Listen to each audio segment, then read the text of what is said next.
Okay, thank you everyone for coming. We're really excited about this Young Physician Committee seminar.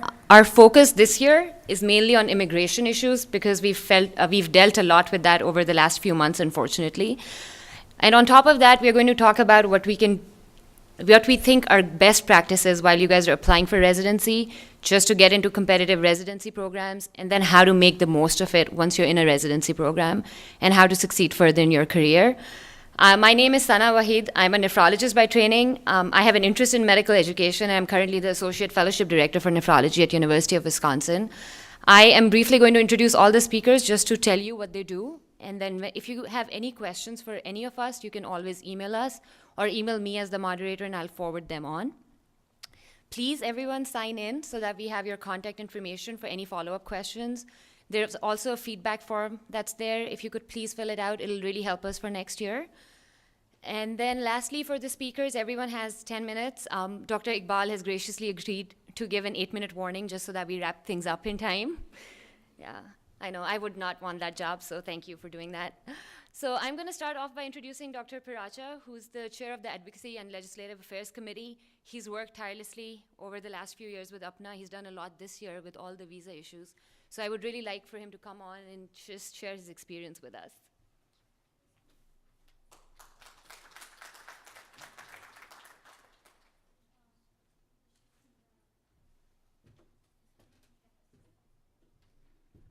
Thank you, Sana. Assalamu alaikum. This issue of visa difficulties is not really new to all of you and to us who have been involved with this for many, many years. I started back in 2003. We have been streamlining the visa issue to the extent that in the last 4 or 5 years, fortunately, we had very little refusals and denials. Unfortunately, this is a new era of the new president. It doesn't say openly that Pakistanis are restricted from coming, but the policies that have been installed and what is happening indicates that there is such thing going on. But at the same time, I don't think that we need to be depressed, that we will not solve it. Inshallah, we will. So your advocacy committee of APPNA with Shahzad Iqbal have done and taken quite a few steps. First, we approached this through many ways. First, we made through the national newspapers and media to make aware not only the public, but the Congress as to what's going on. So in that regard, I wrote an op-ed in the Hill, which is a newspaper that is read by every congressman and senator. It's always on their desk. Then there was, which I just outlined the issue of the foreign medical graduates and how much they contribute to the health care of this country. So we sensitized them. Then one of the YPC member wrote an article in news and Pakistani media. Then there was another article that came in Huffington Post, and there is another article coming in the next day or two in The Guardian, which is, as you know, is widely read. So that was the first step that we took. The second step that we took was a lobby day. We went, about 40 to 50 of our members went to the Congress. We had multiple contacts with different congressmen and their offices. We invited many of those to come to our luncheon meeting. From various chapters, we had members of the advocacy committee. So they went to their local offices and then also in the Congress, in their offices, to tell them what the problem was. And we had a very sympathetic listeners in their offices, resulting in for example, Senator Casey, who is a senior Democratic senator, had actually a briefing from the State Department as to what's going on. Then we had Secretary Tillerson asked by one of our friends in the Appropriation Committee as to why there is so much refusals of Pakistani physicians this year. And unfortunately, his answer, without knowing the facts, was that it's nothing more than it has been usually. He said 33% of the non-immigrant visas are every year refused, and it's not more this year. This is in spite of the fact that we had put a letter to his assistant outlining what is going on with the Pakistani physicians this year. So that was a second approach that we did. Then Shahzad, myself, and the president of the association had a conference call with the Consul General in Islamabad. He really couldn't convince us why there is so many refusals, except that they have misused the requirements, the B1 and B2 visa. So my question to him was that, you know, most of our young physicians, when they come, they do go legally to different places, so why is it so different this year compared to the last year? And he said, well, I can't tell what my predecessors were doing, but this is what's happening. So we are still in communication. And then finally, I did go to the Pakistani ambassador here locally, and I asked him that from the government to government, he should inquire from the State Department as to why there is so many refusals. And he said that he will write an inquiry from the government side as to why so many Pakistanis are being rejected this year. As you know, Shahzad always keeps contact with the State Department. We actually, when we started, he and I this year, we asked the previous person who was in contact with the State Department as a continuation, and he gave the name to Shahzad, and Shahzad had been talking to him all this time. So I would say you just keep, I think Sana said that they will, in the light of what we have heard, I think they will elaborate the things that you should not do because this is a part of the extreme vetting that's going on. So you stay within the legal boundaries which your visa says, and don't go outside of it at all, because this is called Section 214, which they are refusing. But on a broader scale, we are working on a legislation from the Senate side that will eliminate 214.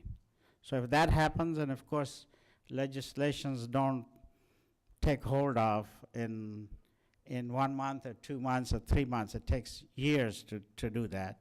So hopefully, if we are successful, then they will not be able to use those excuses for us. So my request to you all is that yes, it is difficult.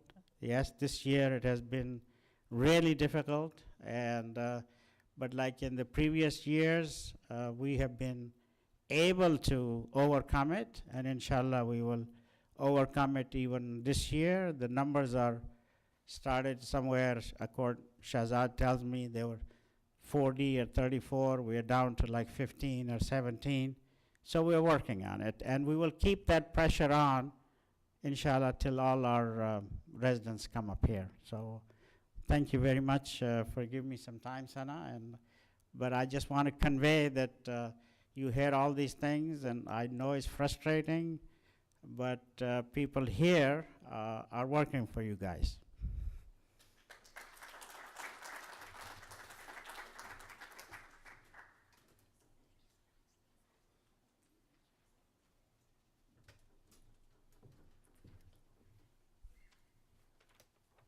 Thank you so much for that, Dr. Piracha. So it's an honor for me to introduce our first speaker. Dr. Faiz Bhora is the Chief of Thoracic Surgery at the Mount Sinai Health System. He received his medical degree from the Aga Khan University in Pakistan, and he did his general surgery training at George Washington University Medical Center, then thoracic surgery training at University of California, Los Angeles, followed by his thoracic oncology fellowship at the University of Pennsylvania. He is one of the best speakers that it's been my privilege to listen to over the years, and he's going to tell us about what we can do to maximize our chances of matching by improving our CV and the personal statement.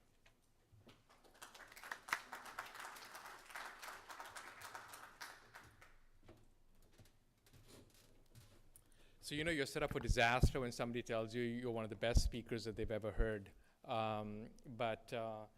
I just want to take a minute actually to thank the leadership of the YPC, not just the current leadership, but the leadership that goes back to a decade or more, and particularly the stalwarts of this organization like Dr. Piracha, who have worked tirelessly over decades on your behalf, on the behalf of the young physicians. And this is a selfless and a very noble endeavor on their part.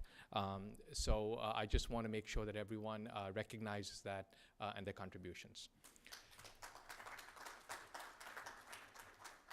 So my task today, and I'm going to stick to 8 minutes, is to discuss 2 specific items on your application for the match process. The personal statement, which I will spend a little bit more time on, and then your CV or your curriculum vitae.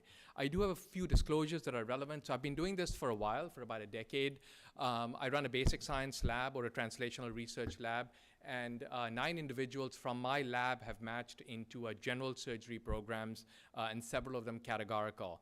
I also am the clerkship director for the thoracic surgery clerkship at Mount Sinai, and we've had about 50 students who've come through that clerkship from Pakistan match into a wide variety of specialties.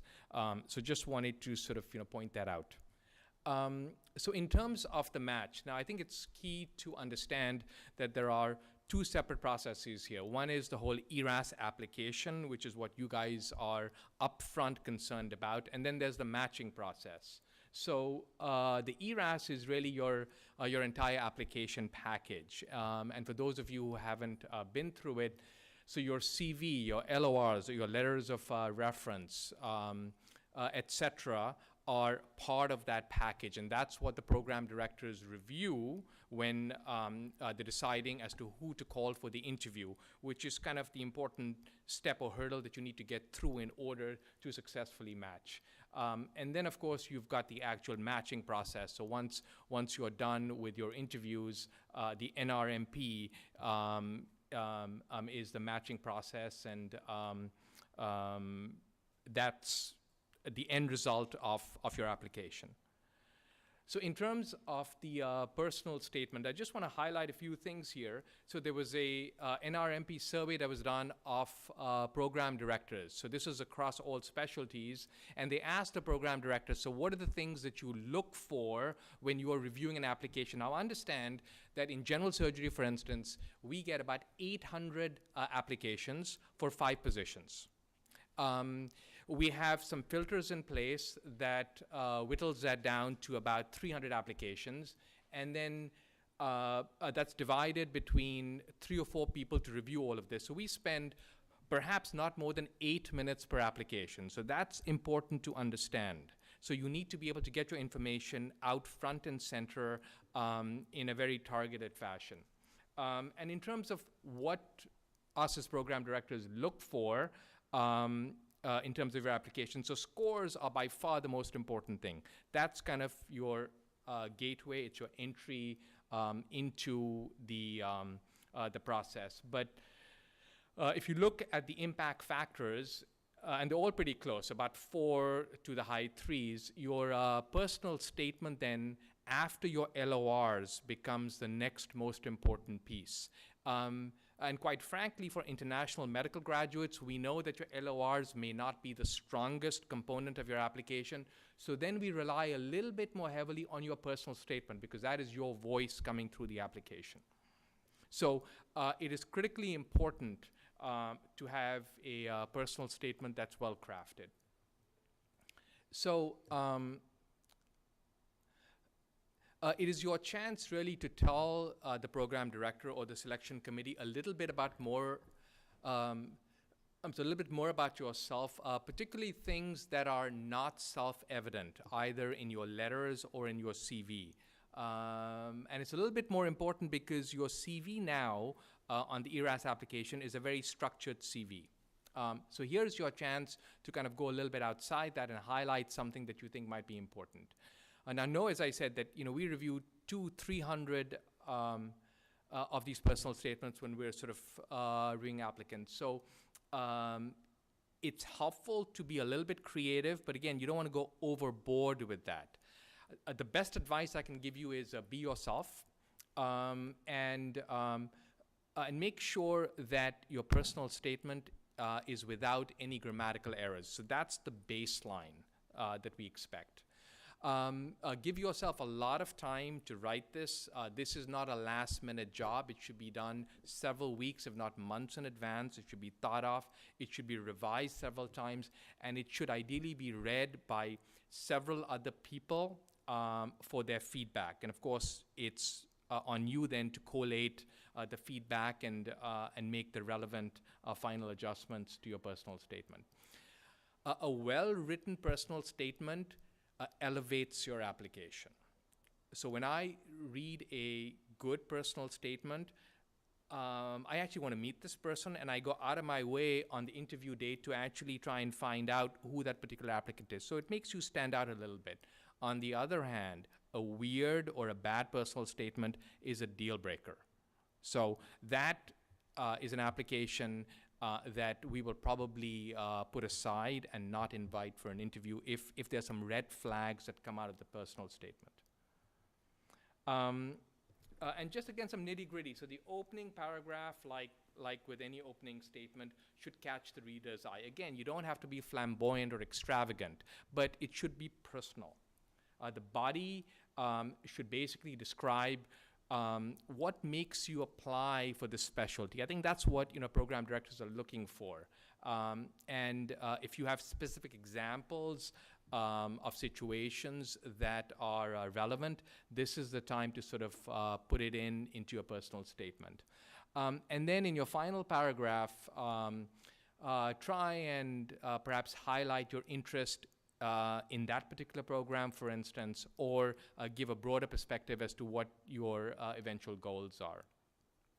Don't dwell too much about the subspecialty that you want to go into, because it's slightly irrelevant at that point in time. If you're applying for internal medicine, you may not want to know, or you may not know you want to go into GI, after you've done your internship here. So less important to kind of dwell on that. Stick to the basics, the core reason as to why you want to be a doctor, perhaps, or why you have chosen, say, medicine as a specialty. And I think it's, I will emphasize again, so a good and a well-written personal statement sort of gets you through the door, but a negative personal statement, a inappropriate or a poorly written one, is a huge deterrent. And as I said, we use that as a screening mechanism once we review your application. So in terms of your CV, now the CV perhaps a little bit less important now in the era of the standardized CV on the ERAS, because most of the information I get when I review your application is from your steps, from your letters of reference, from the grade that you got in medical school for the specialty that you're applying. So if you're applying for surgery, I want to see your grades for your surgical clerkships. If you're applying for medicine, I want to see your grades for the medical clerkships, and then your personal statement.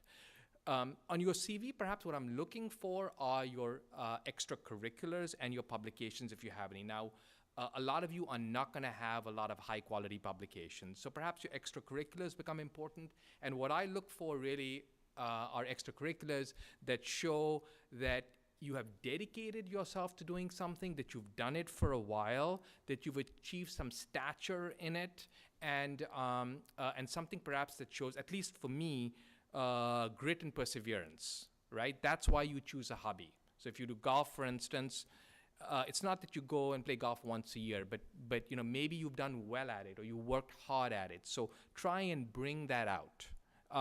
So saying, you know, I volunteered for a charity organization ain't good enough, right? There has to be a little bit more commitment and dedication to what you put down. Or say you like to cook, for instance, ain't good enough. But if you're a sous chef somewhere, great. So again, I think that's really what I want to highlight in your CV. I mean, those are kind of the big parts. The rest of the stuff is it's fairly formatted. And with that, and at the 8-minute mark, as I promised, I will end. Thank you.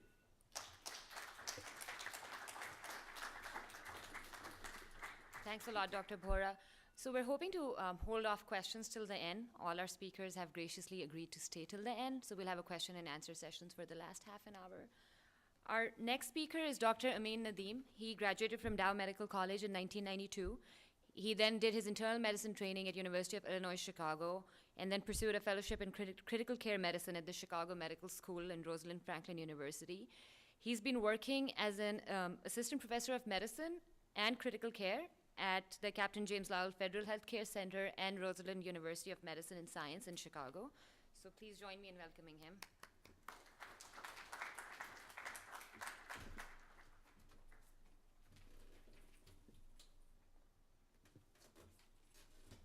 Assalamu alaikum and good afternoon.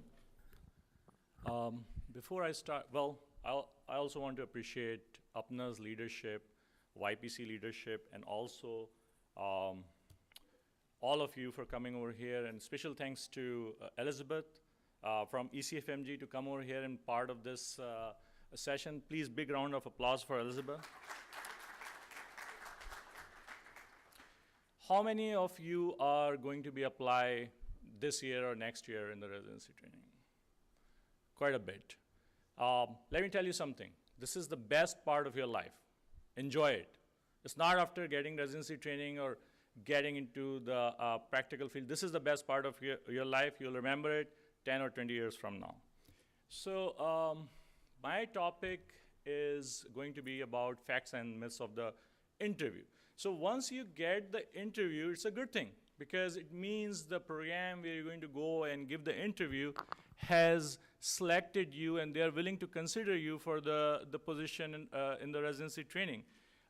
So there are some concrete facts. The way I prepare my presentation is I have talked to several of my friends who are in academia. They are program directors, they are associate program directors, reviewed literature, and this is a conclusion of my review, that what are the things you should be focusing on when you go for interview. So one of the things which all the programs are trying to figure out is your patient care experience. So for example, I'm with Rosalind Franklin University. If I'm interviewing somebody, I want to know whether you'll be able to take care of a patient with pneumonia. It's very simple. So if you are sitting there in interview and somebody asks you how to triage a patient with pneumonia and you don't know the answer, it's kind of going to be a problem, okay? So patient care experience is extremely important. So when you're making your personal statement or you're presenting yourself, you make sure you mention about it. For example, if you have worked in transplant unit, make sure you mention that during the interview somehow. If you have any other special experience, that counts too. And also, when you have patient care experience, what kind of role you had? Were you in some kind of supervisory position? Were you being supervised? What kind of workload you had? If you have worked in one of the tertiary care center in Pakistan, you should mention about it.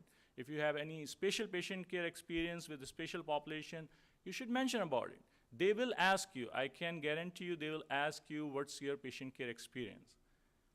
And then another thing which is going around with the EMR, a person who's interviewing you will be asking you if it's a clinician, or he or she is a clinician, would like to know if you have worked with EMR, what kind of technology you have worked in the past. When I interview candidates, I see that people are more general about it. They're not specifically talking about what kind of technology they have worked with, what kind of patient load they had, and so on and so forth. This is another question which I see kind of very non-specific answers. So when we are interviewing, we want to know what kind of scholarship you are involved in.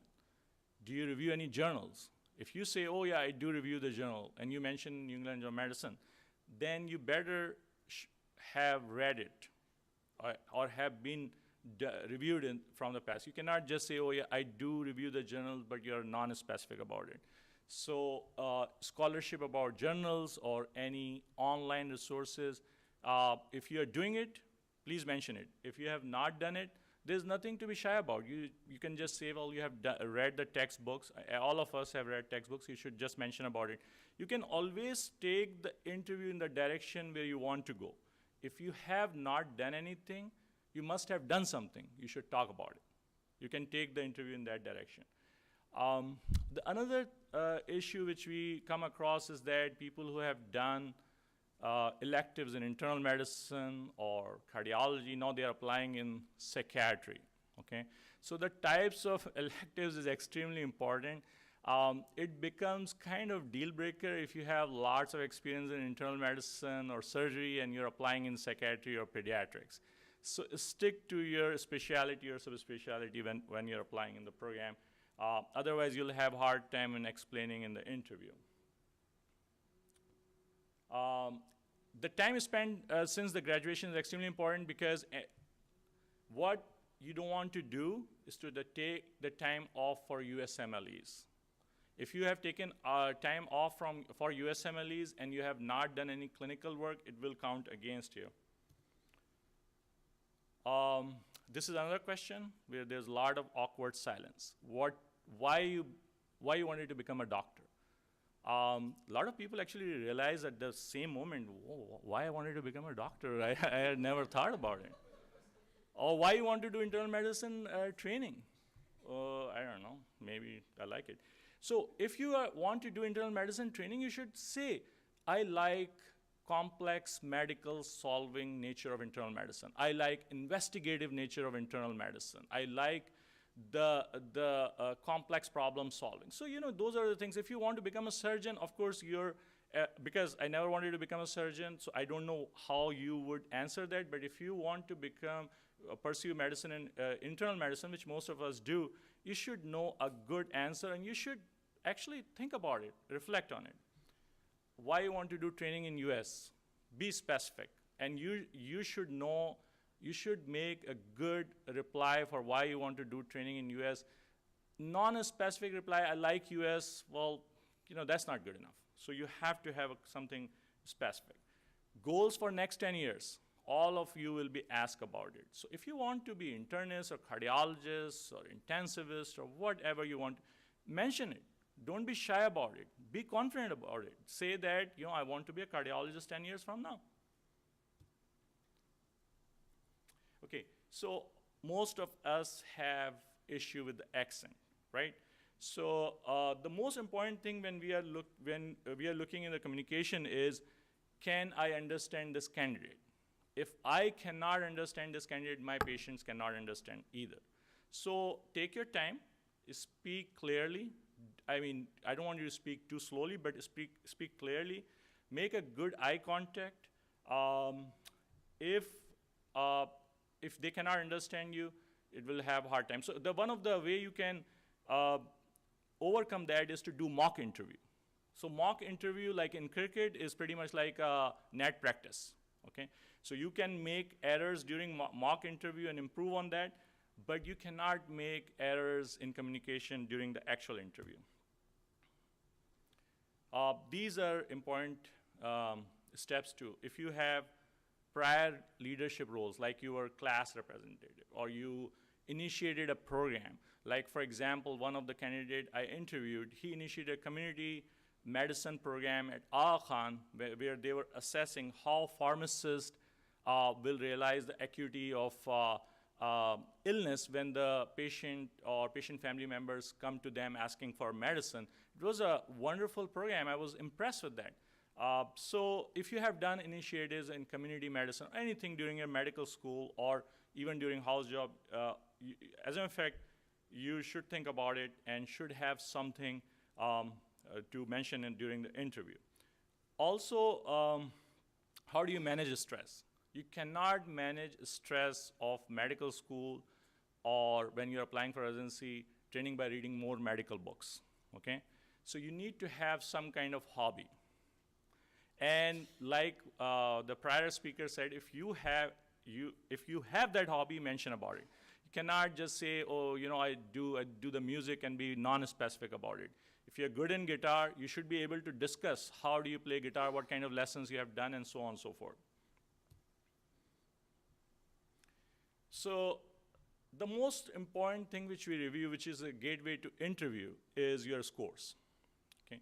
If you have good board scores, even if you are having some issue during the interview itself, the person who's interviewing is going to overlook that. First attempt should be the best attempt. Okay, so the number of attempt counts. Step 3 helps, but it's not a deal breaker. It's not mandatory to have a step 3 to get into residency training program. One of the important step is step 2 clinical skills, because it reflects how's your medical knowledge and communication skills. And there are some candidates, if they fail the step 2 clinical skill exam, they will have a hard time in convincing a person who's interviewing them that they are a good candidate. So many of you have done research, but I mean, I interview candidates and ask them, okay, and they mention, I have done this research. And I ask them, okay, so were you a principal investigator? And they're like, what? So then you ask a question about protocol, okay, which IRB had approved your protocol? So they actually probably did some research without even understanding of research. So if you are part of research, please read protocol. Make sure what's your role. You should be able to define it. So I have 2 more minutes to go, right? Okay.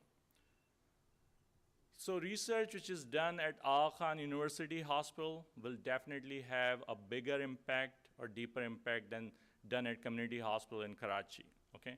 So if it's done at academic center, it will count for you. Your role in research, you should be able to explain. Did you just enter the data? Were you involved in the editing manuscript?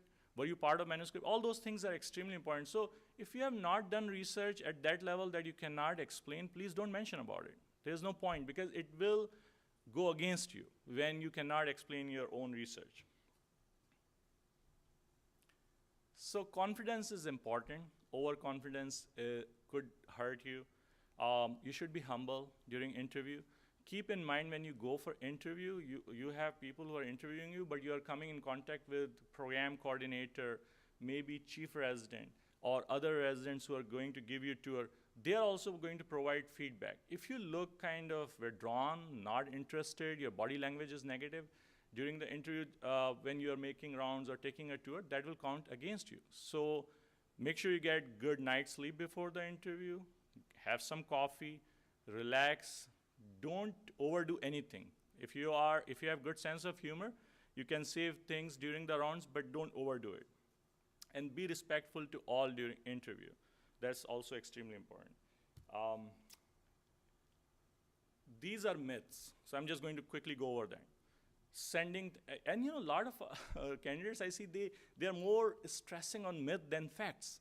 So they are sending many thank you notes, or during the interview they keep talking about, oh, I'm going to put your program on the top of the list. You don't have to say those things. It just shows you're desperate. Asking for second interview, oh, what are you going to do in second interview which you cannot do in the first interview? That's a question you should ask yourself. Keep calling program after interview that I'm very interested in your program. Well, you will achieve completely opposite of what you're trying to do. And that's pretty much it. And thank you very much.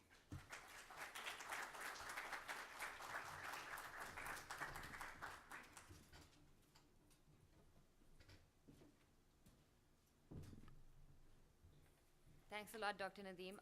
I just want to stress one point that you mentioned. The program coordinator thing is key. When we do our rank list, if the program coordinator says no to anyone, that's one person we won't rank, regardless of what the interviewers thought. Because people just tend to drop that persona if they have one when they're interacting with others. And then I want to apologize for an oversight on my part. There's snacks here, there's samosas and chai, so please help yourself do that as you guys are going through this seminar. Our next speaker is Dr. Aftab Ahmed. He's the Internal Medicine Residency Program Director in Orange Park Medical Center in Florida. He received his medical degree from the University of Punjab, and then he went on to do a master's in business administration from University of Oakland, Rochester, and now he practices internal medicine, and he did his internal medicine residency in Chicago. So thank you so much for being here.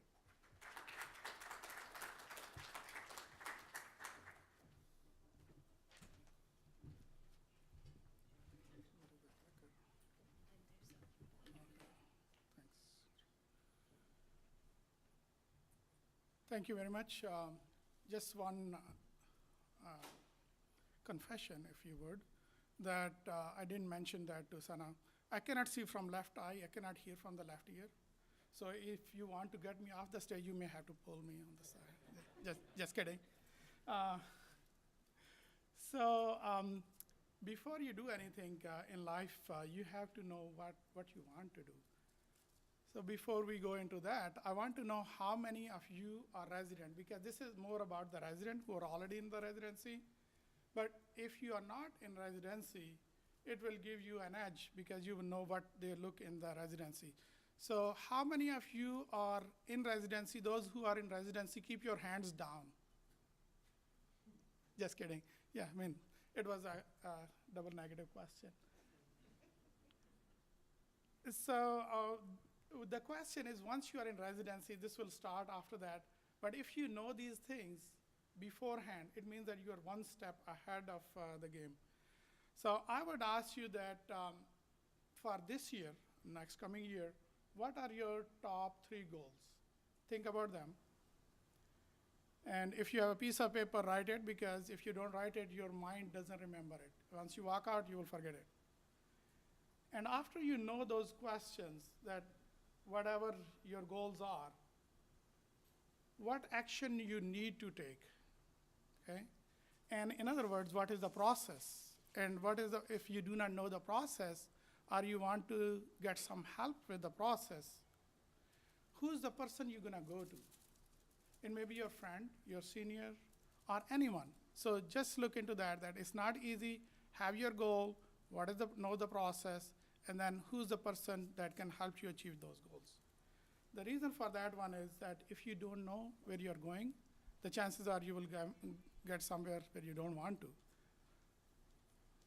And when you're looking into the residency, we talked about the scores and all that. I'll tell you that one of the guys I took chance, he was Korean resident, he's chief resident now, have not even a single day of experience in US.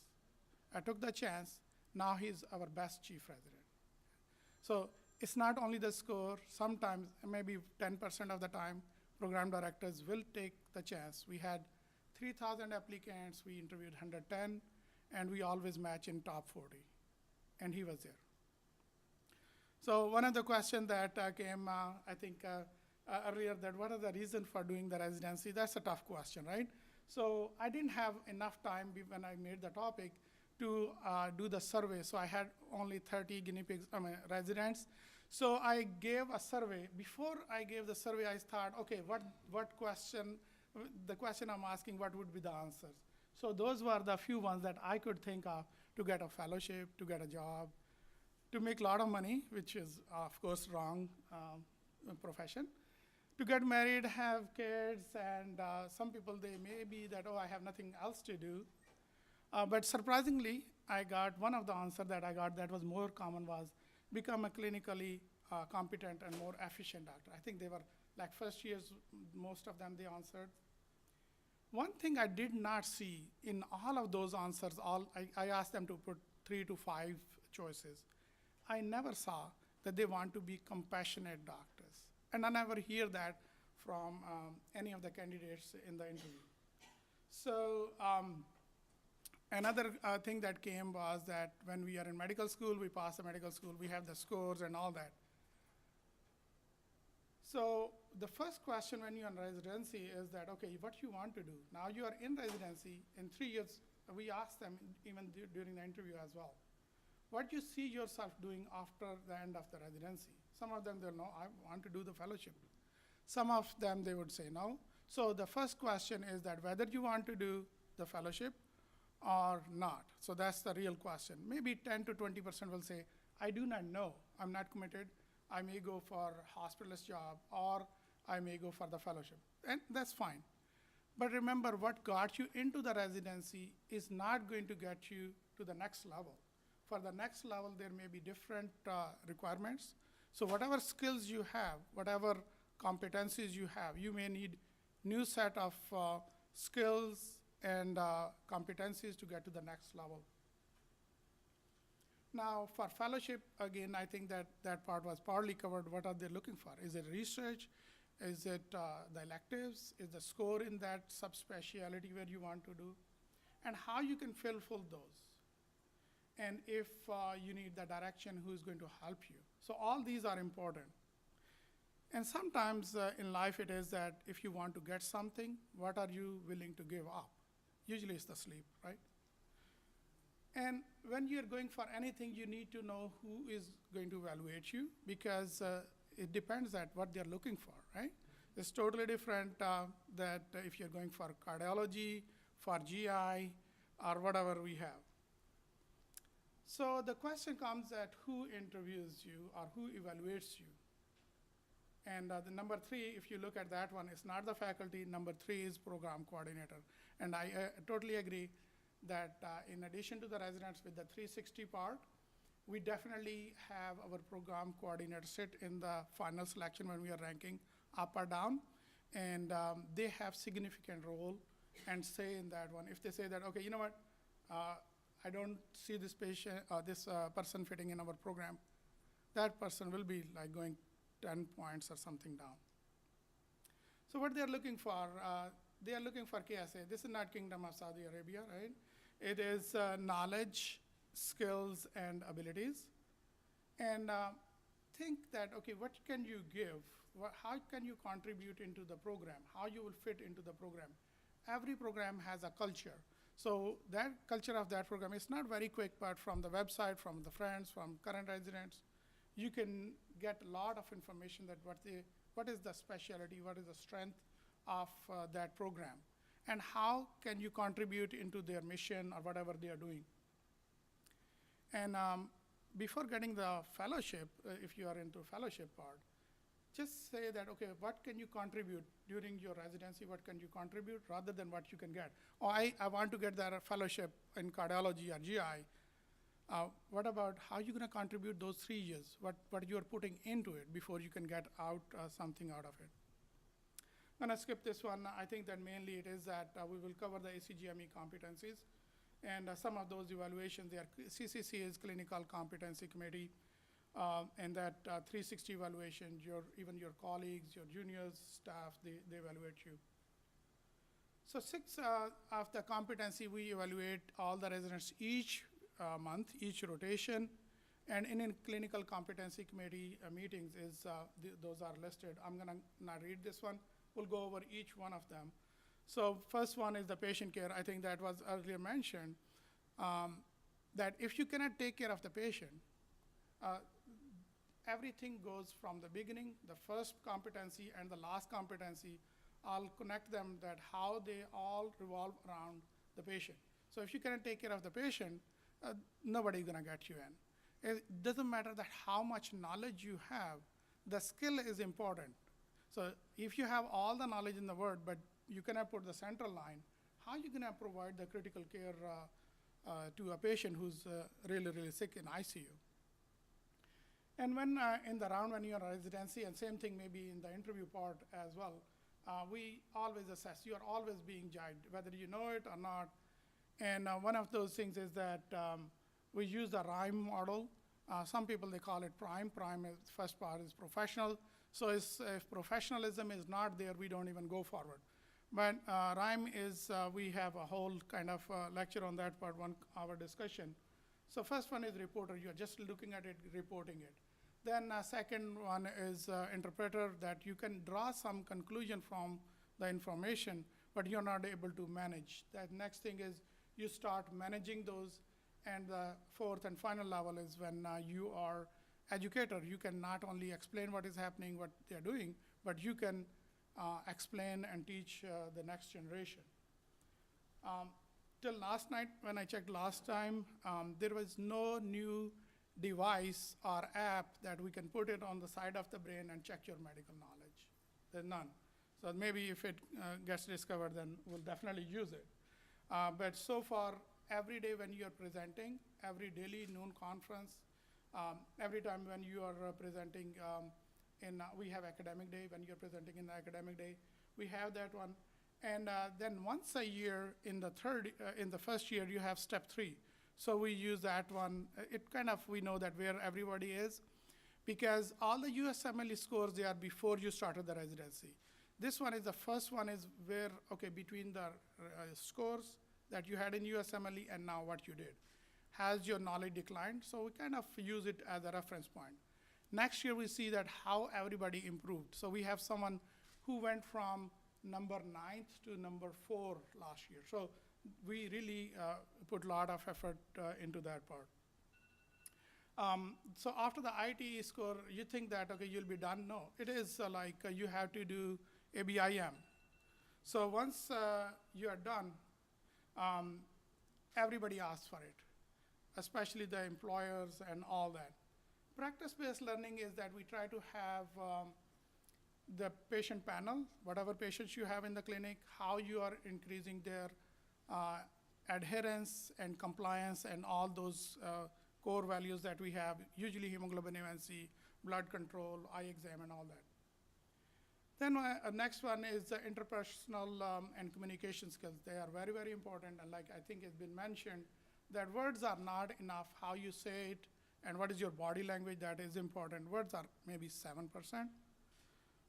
And even during the interview, listen before you talk. God has given us 2 ears, and there is a reason behind. He has given us 2 ears and only 1 tongue, right? Use them proportionately.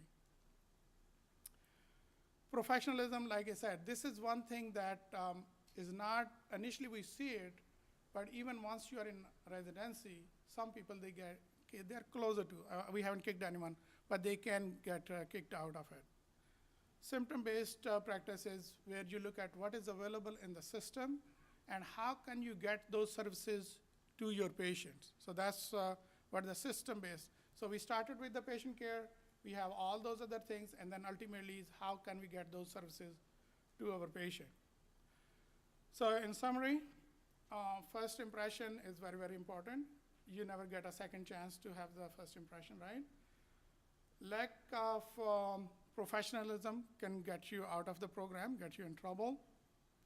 And in the last, I would say, learn everything you can, anytime you can, from anyone you can. There will always be a time you'll be glad that you did. Thank you very much.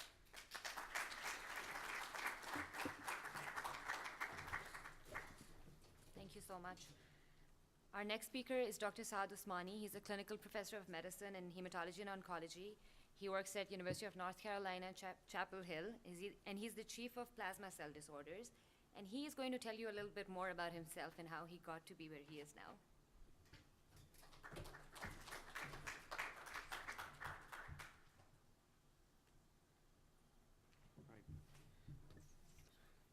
Thank you, Sana. Thank you, Dr. Shahzad Iqbal and the rest of the YPC committee for orchestrating this event, and I'd echo the sentiments expressed by other speakers about the long-term influence that YPC has had over the past decade in making things better for the young physicians coming into the US. I remember when I was interviewing back in 2003, this mechanism was not in place. So, you should feel the full benefit of our experiences from that regard. The title of this talk was Research Requirements for Residency, and the reason for that is research is one of the requirements for residency training in the United States. What I'd like to do over the next maybe 59 slides in the next 5 minutes, that no pun intended, is to try to just give you an idea of what you should be looking for as you're starting your residency training. So this is geared for people who already have residency slots. Even for those who are looking, it would be important. These are just my disclosures. First thing is, what is research? So it is a systematic investigation on a particular topic. And the topic could be of any sphere, any interest. The three major goals of research are either you're establishing facts, analyzing new information, and reaching new conclusions. And all those endeavors are supposed to improve our lives on a global scale. The three main acts of doing research are searching for, reviewing, and evaluating that information. So research requires organization, resourcefulness, synthesis, patience, and all above all time. So, one thing that I keep on telling my mentees, residents and medical students who work with me in the lab or in the clinic is you have to spend the time.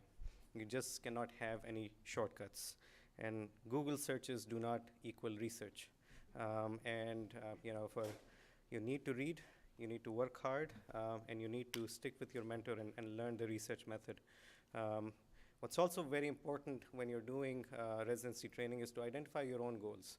Are you trying to apply for a certain subspecialty, and picking a project or mentor will be highly dependent on that? What resources are available to you at your own center or within your geographic area? If your center does not have expertise in your area of interest, it would be a good idea to start reaching out to other institutions close by or even in other states where you can find that kind of mentorship.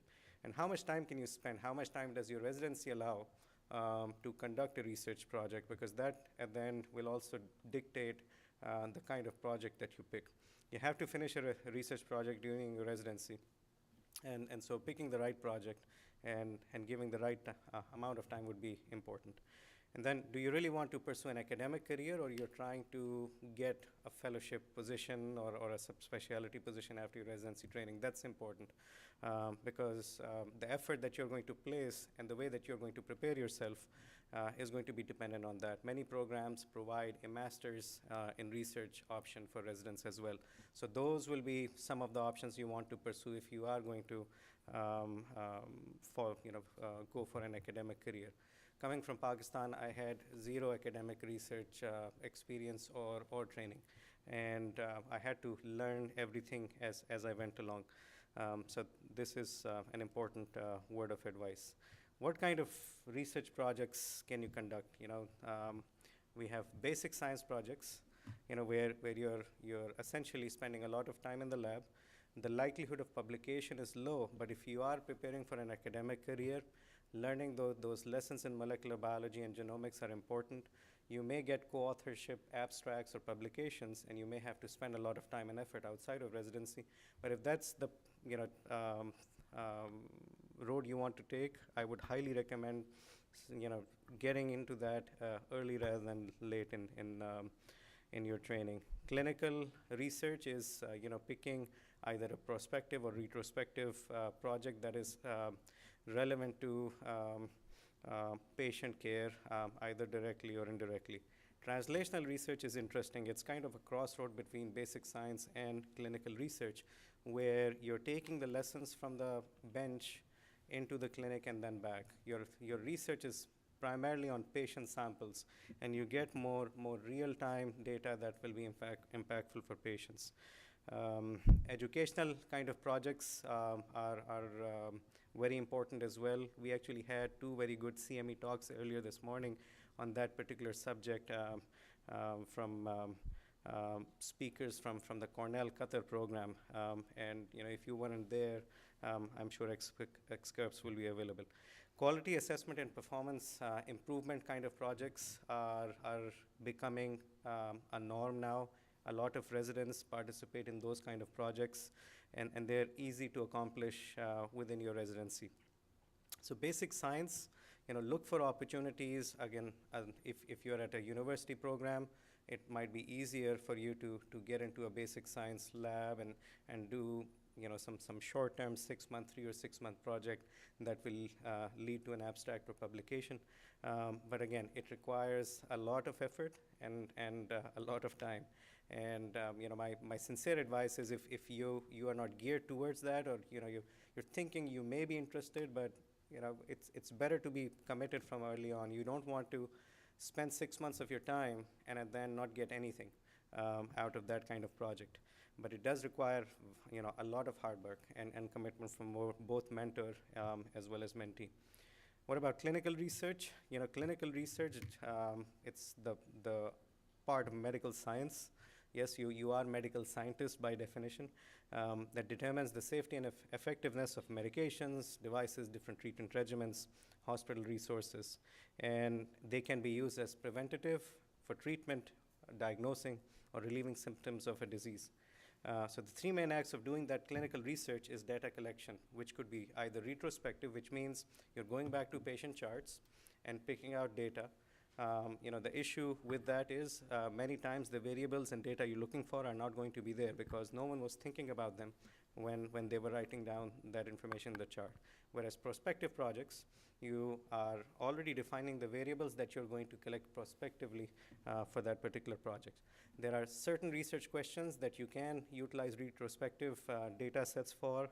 For most others, prospectives or data collection is always preferred.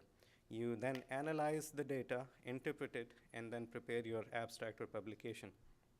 Other kind of research opportunities like educational research could be medical education research specific. Your institution is you're instituting a specific intervention and doing pre and post testing in medical students or residents. And then quality improvement and performance improvement kind of projects are also very important, and usually both in the subspecialty as well as specialty spheres, you can find those kind of projects. I wish I had more time in going over these nice little ditzel jokes that I've put on the side, but I'm trying to make sure I stick on time, stay on time. All right, so what do you have to do? You have to make sure that you do what's called city training. So city is a program that's created under the purview of NIH for any investigator, whether basic or clinical research. You have to do city training for your institution to qualify as an investigator. So if you're interested in doing a research project in your residency, one of the first things you have to do during the first 2 or 3 months of your internship, make time and complete your city training so that you can get going with that. Identify your faculty mentor. That is the most important thing that you're going to do that's going to help you in your career. And try to do that early. Try to do that within the first few months of your residency training. Meet with several faculty members with your research interest. If you don't have a specific research interest but have a specific area you want to focus on, meet with several faculty members, see what their current projects are, share your ideas and interest with them, get ideas on future projects, and then decide your topic and decide on your mentor. That was a very good advice given to me during my first internship month and has helped me a lot in my endeavors. And then, what do you have to do? Get the IRB approval, work with your faculty advisor, get your research project approved, conduct your research, generate your hypotheses, design your study, collect, analyze, interpret data. You come up with, if you come up with new conclusions, that helps you plan future projects.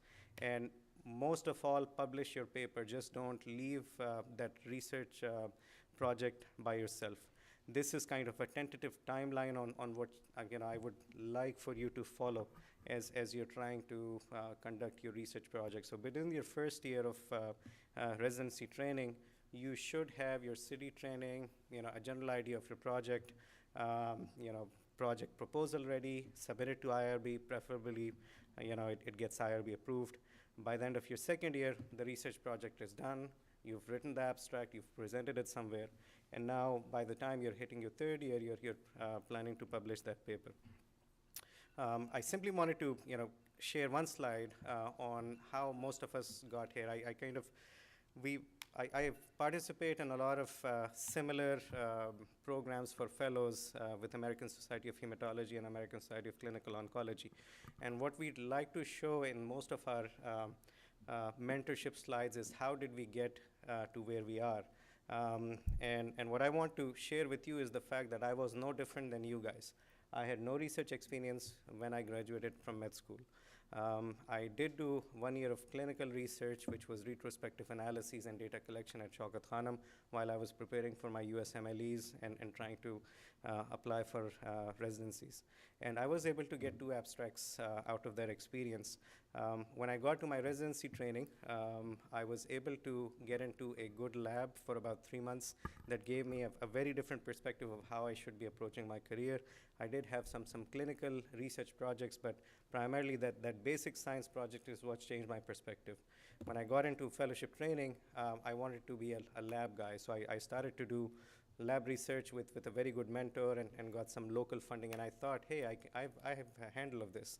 But as soon as I got to my first faculty position, I failed to get a grant for 2 years. I wrote some good grants, several of them, 5 of them, before I landed my first one. So persistence, hard work, and not taking no for an answer, and preserving with your goal is going to be very important. If at first you don't succeed, try again should be the key. So by the time I got to my second faculty position, I had a very steep trajectory to my career, and I have a very active lab, and I'm well funded, and I have a big clinical and research team now. But again, I started like you guys have, and we're here to help. Again, this is my last slide. I think we're going to have a Q&A session after this. Thank you very much. Thank you, Dr. Swani. I think it is the appropriate time to mention that we also have a research seminar for the Committee of Young Physicians. It's tomorrow between noon to 2. So I would, again, encourage all of you to attend if you can. It's a great place to just build your network, your contacts, and talk to people. We're very fortunate that Ms. Elizabeth Ingram from ECFMG has joined us today. She has been working there for 20 years, is currently the Assistant Vice President for Communications and Outreach. She's responsible for developing and publishing information for ECFMG via print, via digital channels, via its website. She's particularly interested in the need of IMGs, and we thank you for that because we do need a lot of help going through this process. And she welcomes all suggestions that we have and all the participants have to improve the communication at ECFMG. So thank you for joining us.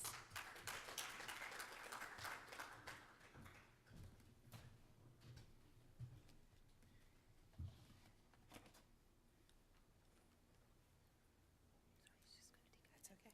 You're doing the hard part for me.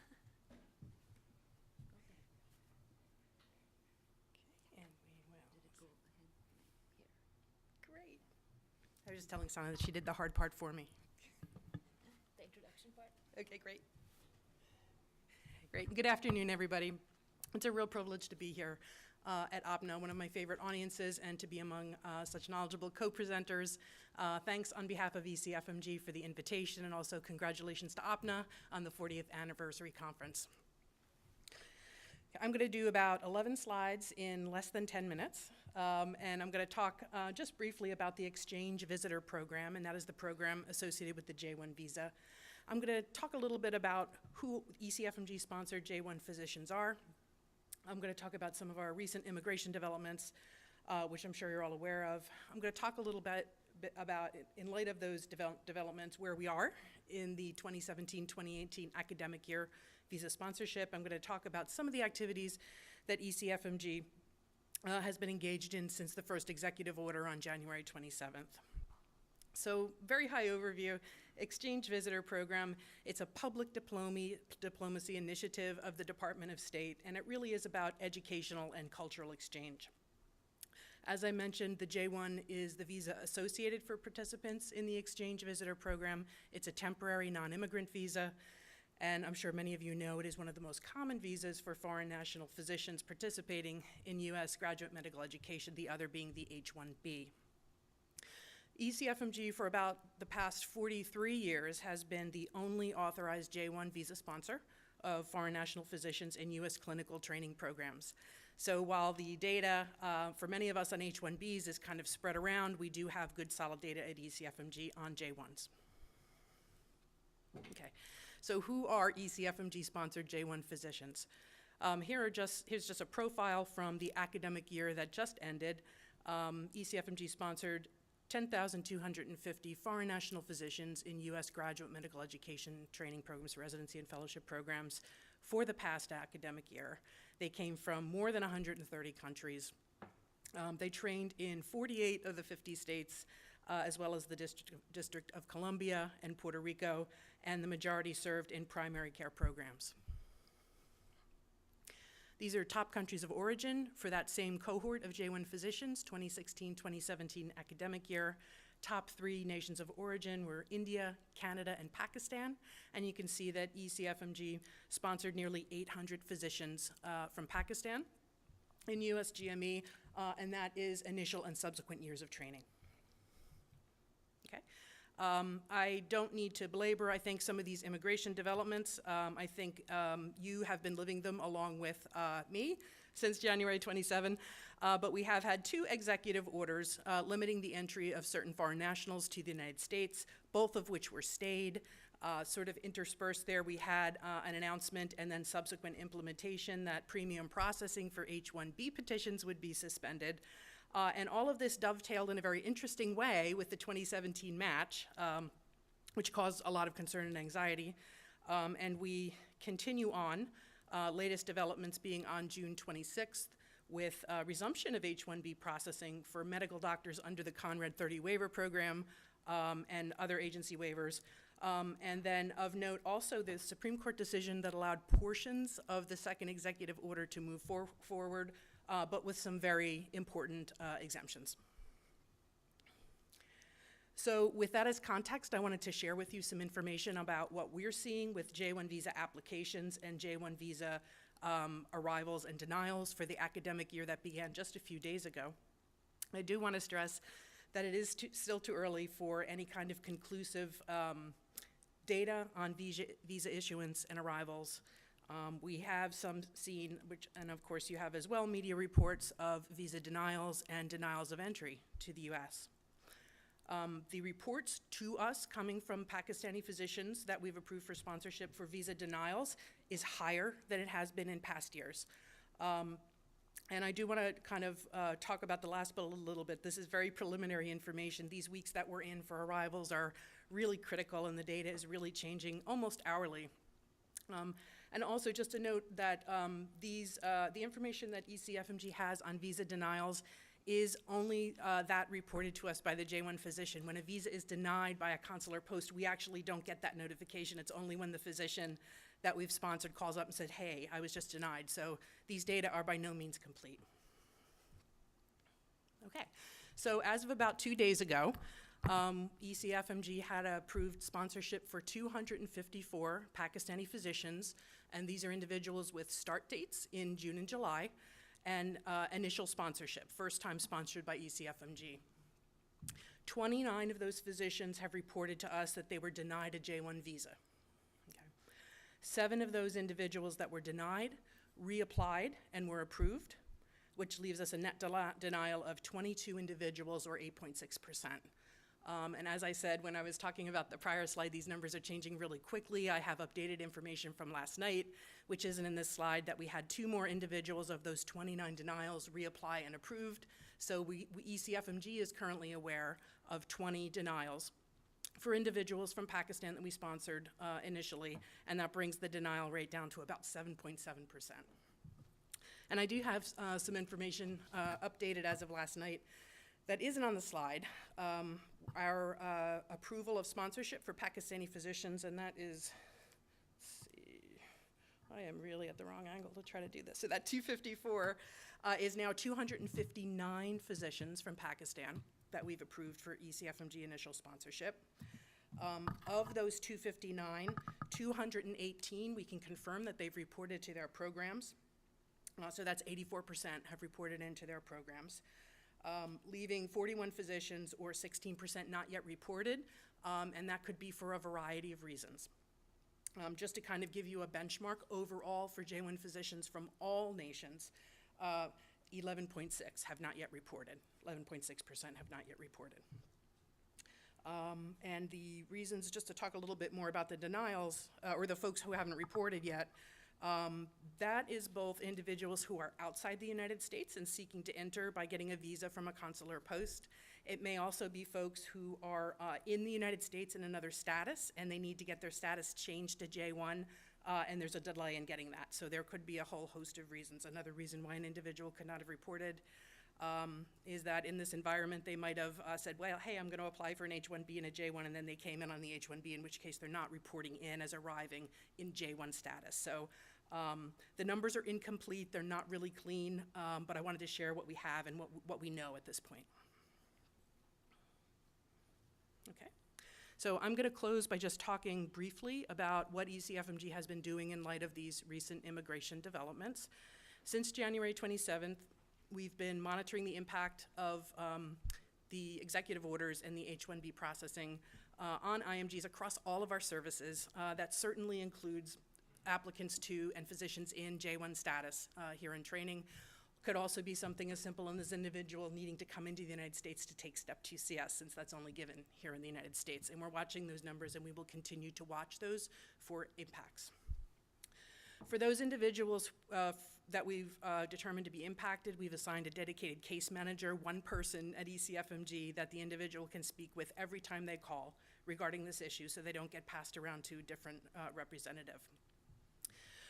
We've retained special immigration counsel and have been using that individual to help us understand what these executive orders mean, and also to kind of share knowledge that we gain from that consultation, both with IMGs and with US program officials. We've also consulted with some other organizations in the US medical education community, primarily the AAMC and the ACGME. We've been communicating directly with IMGs and US programs, and you can find many of those communications on a new resources on executive order webpage. If you haven't been there and you're interested in these issues and perhaps guidance that we've shared, please go to that page. Our most recent communication was just about a week ago and talked about the June 26th Supreme Court decision and what that might mean for J1 physicians. When we learn of denials of J1 visas, for example, the group of Pakistani physician denials that we now know of, we have informed the Department of State that we're aware of these denials. And we are actively engaging with the media. We've done to date about 50 responses or interviews, and our president is actively involved in that, making himself available to talk with journalists about what the immigration environment might mean for USGME and ultimately for healthcare. And with that, I thank you, and I'm going to take your questions later. Okay. Thanks a lot. So to follow up on the immigration-related issues, I would love to introduce our next speaker. Shehzad Ahmed is a Florida board-certified immigration attorney with over 15 years of experience in practicing immigration law. He's a partner and senior immigration attorney at Nijam Law Firm here based in Florida. He's been named in the National Advocate's Top 100 Lawyers back in 2015. And I would really like to mention the fact that over the last few months, you've really helped all of us in trying to get visa approvals for our young physicians who were unable to start their residency on time. So thank you so much for doing that. Here.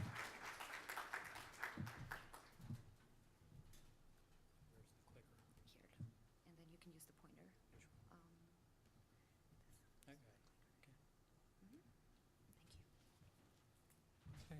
Assalamu alaikum.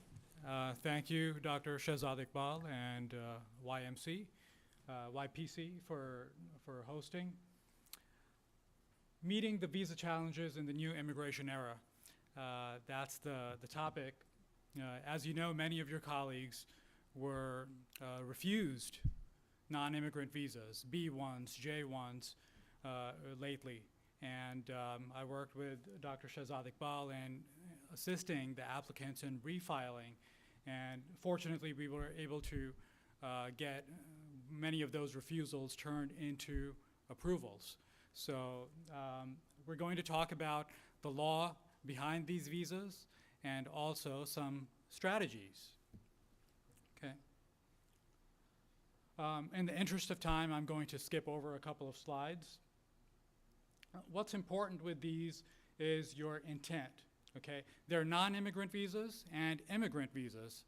Non-immigrant visas require having intent to stay in the US temporarily, of course.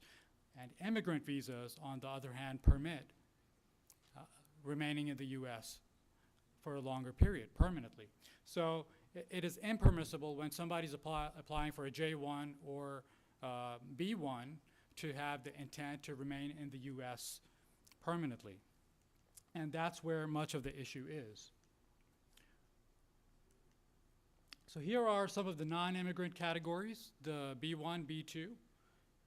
E2 is the investor visa, and J1, as you know, is the medical residency.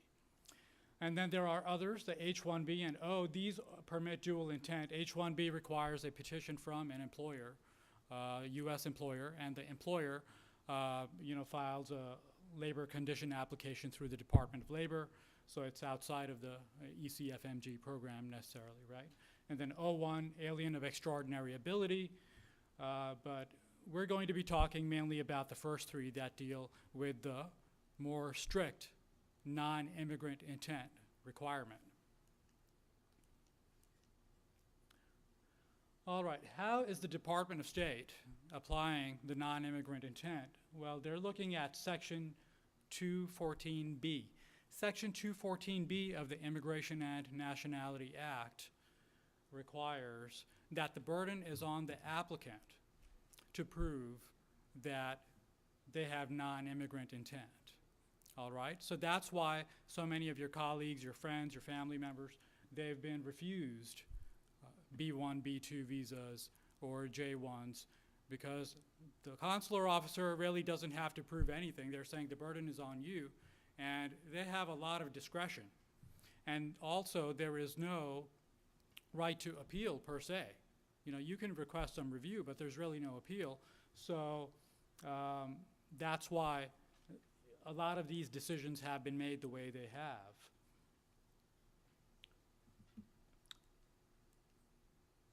All right, and in attempting to meet your burden, what is important is to prove ties in your home country. The more the ties you have, the stronger your application is to prove non-immigrant intent. Some of the ties that you can prove, if you have a spouse or children that are going to be remaining behind in Pakistan, then that bolsters your case. If you have property, employment, the more the ties that you have, then the stronger your case to prove non-immigrant intent. Now, many of the visa refusals which I analyzed, almost all of them, I would say, had prior lengthy stays in the U.S., even though they did not overstay their B1, B2 stay in the United States. They were here for maybe 4, 5, or almost 6 months. Okay, so even though they came, they got their visit visas for the purpose of taking the USMLE certain part, but then they decided that they're going to stay longer for the observerships because their seniors told them, look, if you're going to apply for a residency program, your chances are better if you do some observerships. So they wound up staying longer for like 4 or 5 months. And when the same applicant applied for the J1, guess what? The consular officer held their prior lengthy stays in the U.S. against them. So they counted as a heavy negative factor. So the advice there would be to have as limited of a stay as possible. And also, in some of these refusals, what I found was that the consular officer made a finding that in the prior stays, if somebody came on a B1 visa for observership, during their observership, they did more than just observe. They wound up doing counseling, they wound up doing some physical exams, or even if they didn't do it, you know, their letters of recommendation from their senior said, oh, they did great, you know, they were observing and they were counseling and they were examining, and our applicants, unfortunately, had submitted those letters of recommendation without giving it much thought. So please review those letters of recommendation very carefully and have an attorney review them. So the question becomes, you know, what are the strategies? Well, I think that the preparation starts with the DS-160 J1 visa application. Try not to go to the attorney just for the interview prep. Try to have an attorney involved early, because the way you answer some of these questions can have a difference in the outcome. As many of you know, that when the consular officer sees you at the interview, most of the times they won't look at any of the paperwork you brought. You know, you can come with a folder, but they've already made up their mind many times. So I think the way you complete this DS form is very important. Minimize your ties in the DS. So, you know, there's one portion on the DS-160 that asks your contact, who's your contact person in the US. Try to avoid making that a family member or a friend. You know, make it a professional contact. That will be helpful. Also, if you've had a refusal before, the consular officer wants to know what has changed. What is different now? Because they don't want to overturn their own decision, their colleague's decision. They need a reason, okay? So you know that section that asks, have you previously been refused? That's a perfect opportunity to explain what has changed. And again, it's great if you can get an attorney involved at that point in helping you answer that question. And also there's a part that talks about your current employment, okay, your current involvement. There you can take that opportunity to discuss your long-term goals. Your long-term goal should be to serve in Pakistan in some way, okay? Because although your intent can change later once you've gotten the J1, but for the purposes of application of the J1, your goal is to gain the knowledge and then contribute back in Pakistan, all right? So that's another good tip. Know the purpose of your B1. When you're applying for a B1, all right, there are things you can do, there are things that you cannot do. It is limiting. It does not allow you to work, and it doesn't mean that you can work but not take compensation. It means you cannot do counseling, you cannot do physical examinations, all right? You're restricted to observership pretty much. Some tips for the interview. Obviously, be honest. The last thing you want is if you try to answer the question differently than the facts, you try to manipulate the facts, and then the consular official puts a permanent Section 212A6C fraud bar. And then guess what? You'll never get a visa in the future. Okay? So be honest, be concise. I tell my clients to try to sum up your answer to each question in no more than 3 sentences. Okay? So this requires some practice, and you don't want to sound like you're trying to convince the officer. Okay? Don't try a long story like you're trying to, and don't sound rehearsed. You don't want to sound, you want it to come naturally. So this requires some practice, and I do some mock interviews with my clients for this. And again, tailor your purpose for the long-term goal. So for example, if they ask, why do you want to go to the US? Most, 99% of my clients want to say to attend this residency program at so-and-so hospital or university. And I encourage them to say it a little bit differently, okay? Say your long-term goal first. For example, that I want to join the AKU, Aga Khan University, okay, for this specialty. And they prefer this residency program in the US. Okay, sounds better. So it is convincing to the officer with minimal words that your goal indeed is to come back. Okay, so that's one example.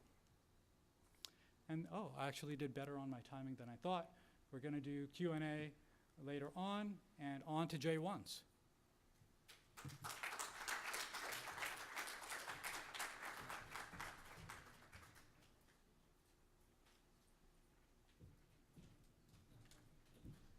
Thank you so much. Our next speaker is Ms. Naveen Bora. She received her Bachelor's of Arts in International Relations from University of Pennsylvania and then went on to the New York Law School. She's a partner at Wallstorf Rosenthal law firm, and she has a wide range of clients in U.S. immigration, which range from small emerging businesses and individuals to larger corporations, as well as universities and hospitals. She has written extensively on the issue of immigration nationally. She has received various accolades, which include praise by Who's Who Legal multiple times. And I would encourage all of you to join me in welcoming Naveen Bora.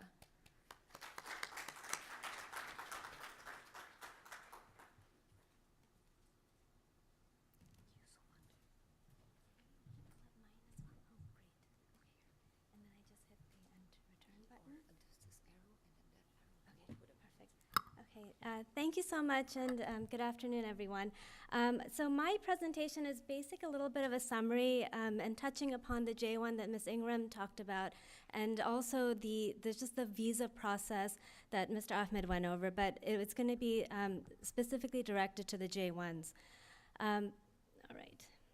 So the J1, as Ms. Ingram noted, it is something that is sponsored by ECFMG, and the process really starts earlier, but because of match happening in March, you don't really have that much time in order to get the DS 2019 issued, which is the main J1 approval form, and then get your visa done. But these are all the steps that need to happen ahead of time.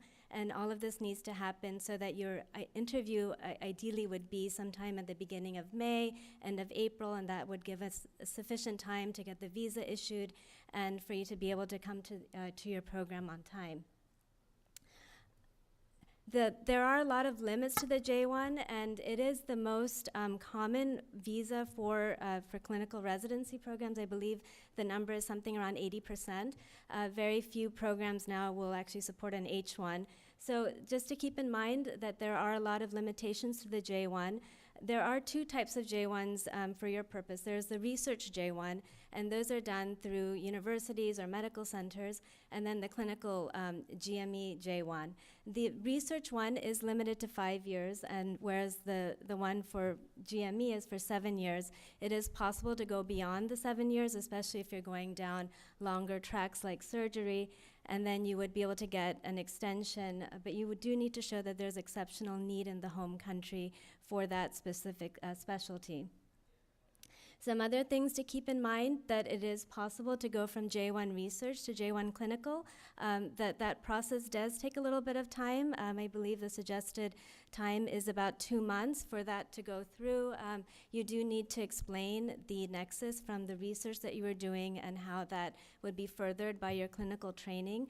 And then ECFMG will forward it on to the State Department, and the process will take about 2 months. So you do need to plan ahead. The reverse is not so good, to go from J1 clinical to research. So if you have some type of disruption in your training and you need to get some research time, that will be more difficult. You may need to go home for a bit of time before you're eligible to get a J1 research.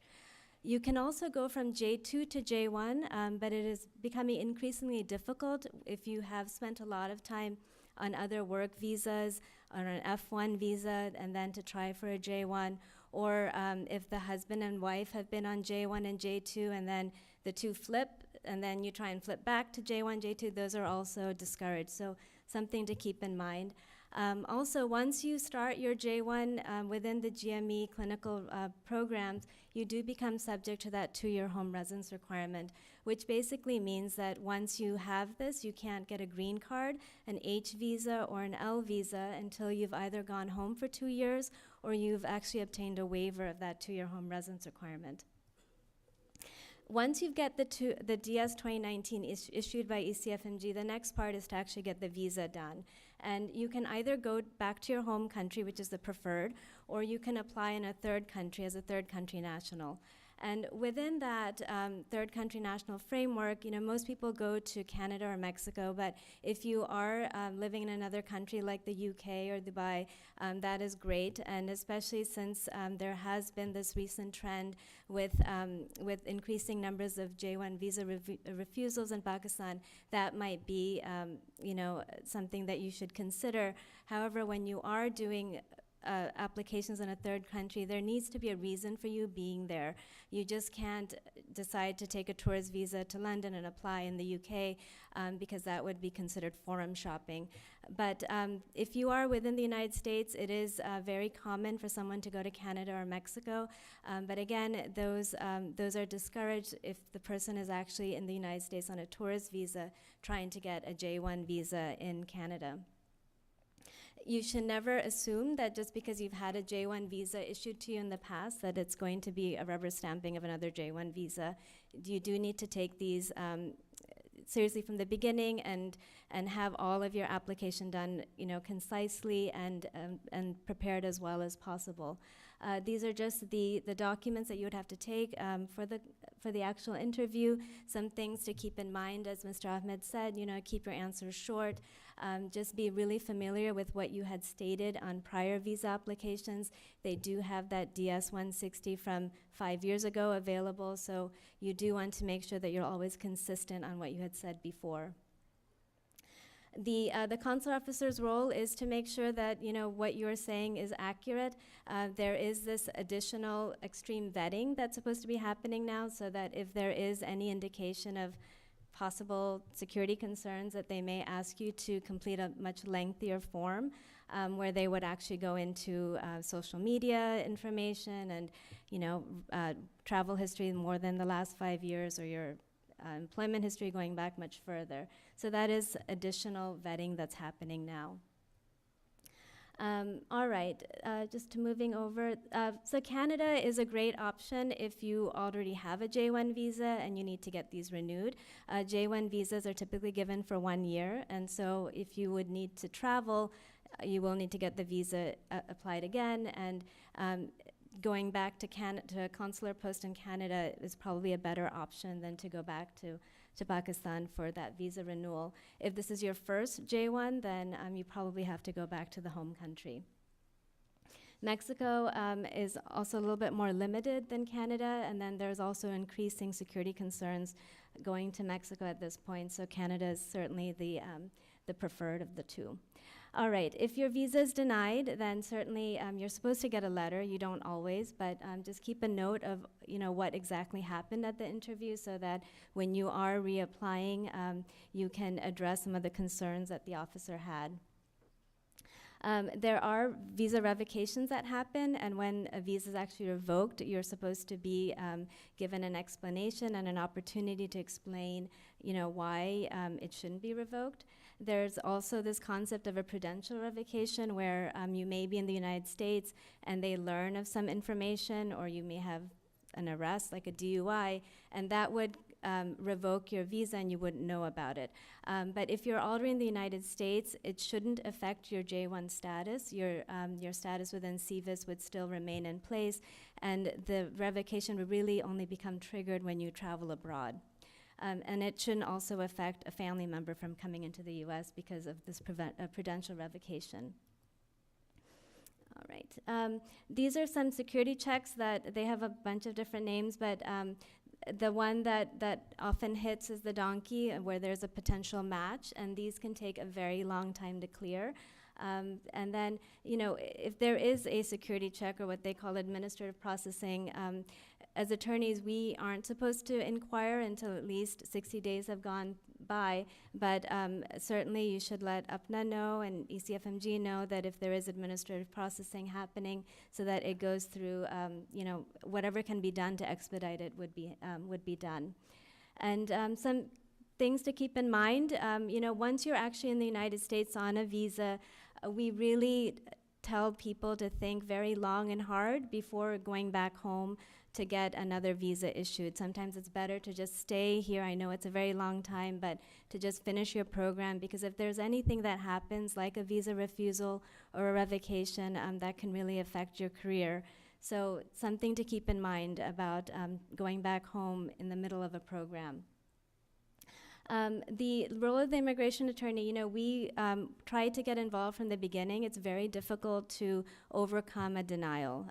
So once you've been hit with a denial, to go back and get that overturned is not easy.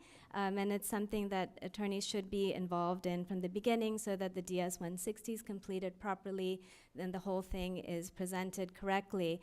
And if it's possible to increase your chances, I would say having an attorney there may increase it by 20 or 30%. Certainly if your facts aren't very good, then there isn't that much that could be done, but that would be the way to look at it. The other option is that if you're in the United States and you don't want to go home, or you don't need to, you can apply to change your status within the United States. And that is also something that's encouraged if it's possible to do. So if you're already here on a visa, such as an H1 or an F1, or even a J1 research, then consider just staying in the United States and converting your status to the J1 within the US. This also requires planning ahead of time, because the application form, which is the I-539, they take several months to complete, and there is no option for premium processing. So again, it's something that you would have to do early on, and make sure that it's done quickly. One other thing to keep in mind, though, that if you are coming in on a tourist visa with the plan to change status, you can't do that if you just enter, and then you can't do it within the first 1 or 2 months. You would need to make sure that at least a few months have gone by. Otherwise, there's a presumption that you've had an intention to stay and work, which is misrepresentation. All right, so with that, I'm going to finish, and I guess we will take more questions at the end. Thank you. Thank you so much. So I just saw Dr. Khalid walk out. He's back in. Dr. Khalid's our last speaker for this session. He's currently the secretary of APPNA. He's faculty of cardiology, EP, and interventional cardiology at the Kansas City University of Medicine and Bioscience. He did his medical school from the Aachen University and graduated in 1999, and then he went on to do his residency and heart failure fellowship at the Cornell University. And after that, he pursued his interventional cardiology at Emory, and then his EP fellowship at the William Beaumont Hospital in Michigan. So you have done a lot of fellowships, which I did not realize till I went through this last night. And he's going to be talking to us about what are the options for careers outside of the United States.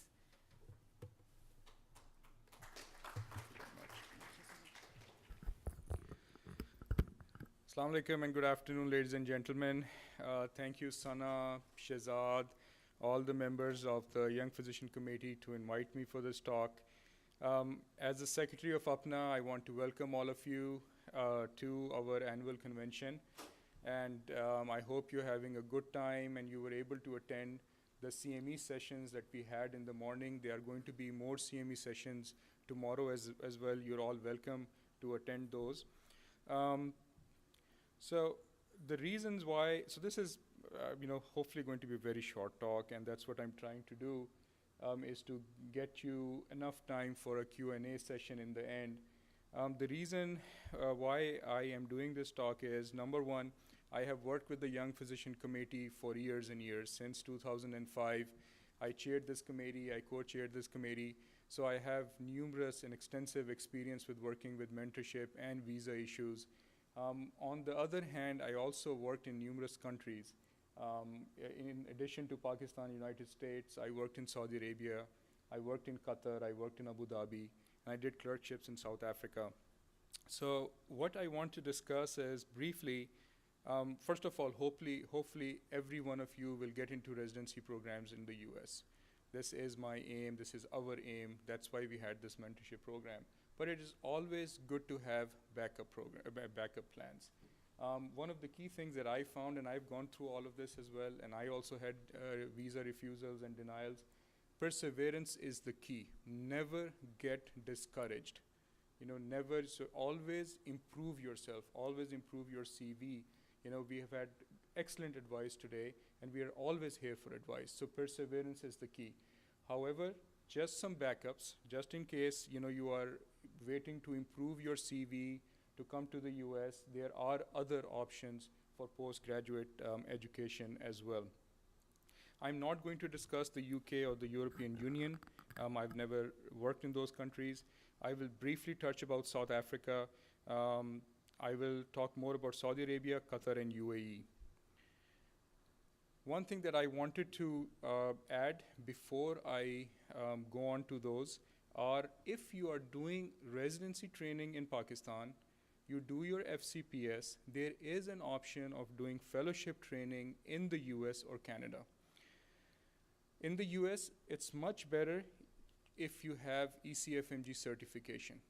You have your ECFMG certification, you do your residency training anywhere else in the world, you can apply to fellowship programs directly in the US. Obviously, they will prefer US residency trained physicians. However, you are still eligible to apply, and many of the large centers I know will take 1 or 2 fellows internationally as well.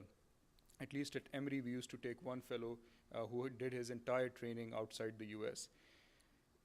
If you have completed 2 years of AC GME accredited fellowship in the US, that physician, even though the training was done outside the US, can apply for a US state license and may be able to work in the US as well.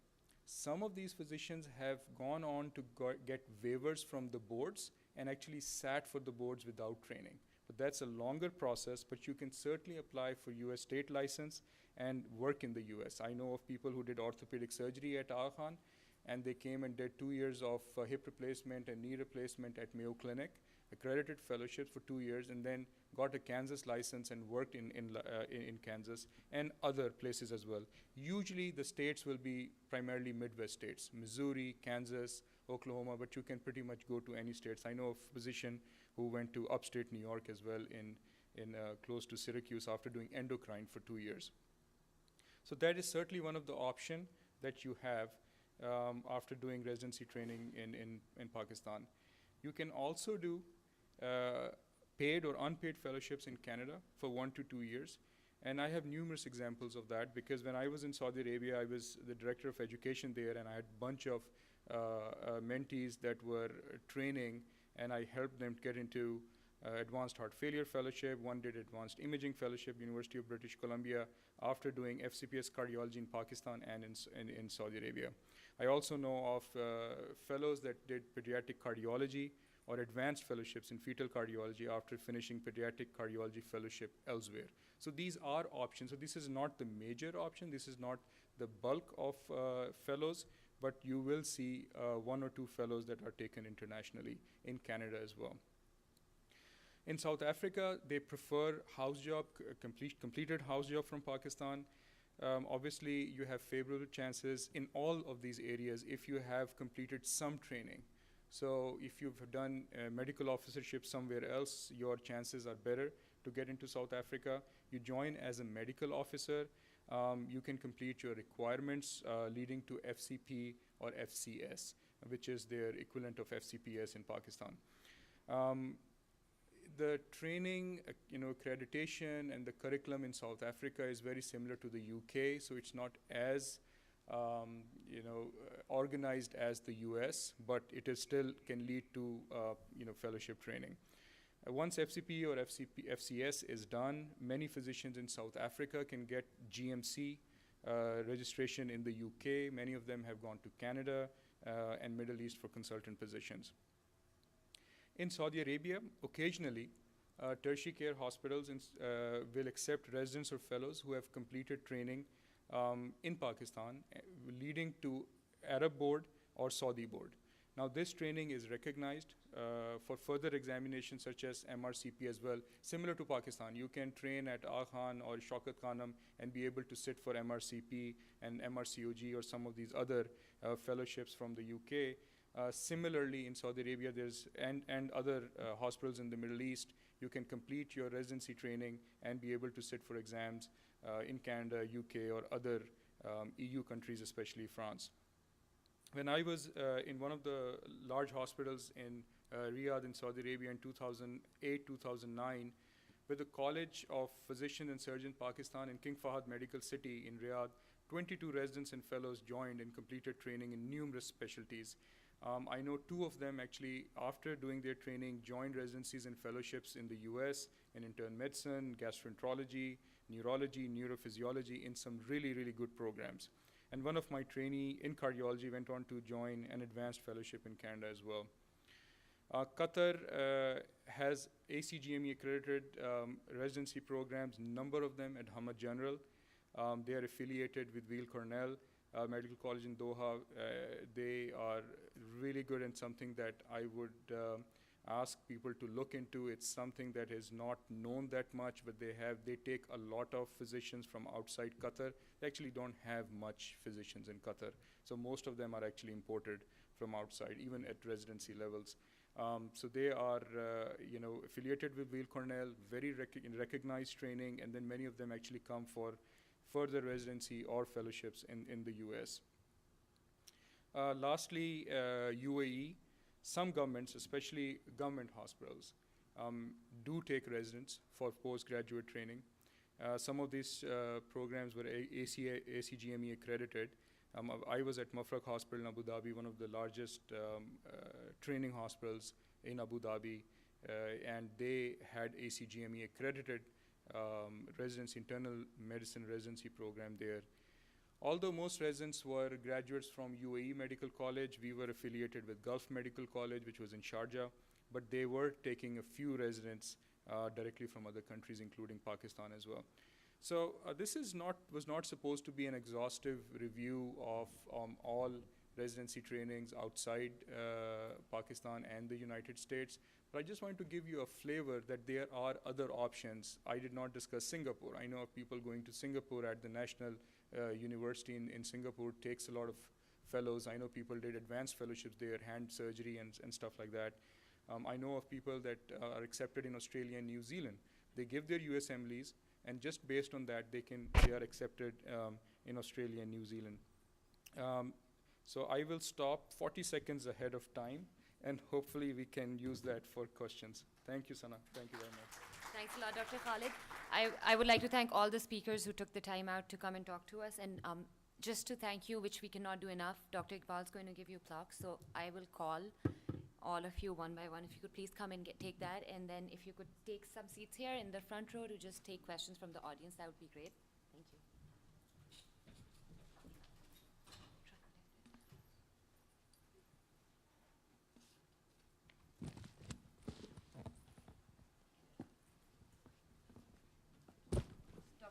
Dr. Faiz Bora.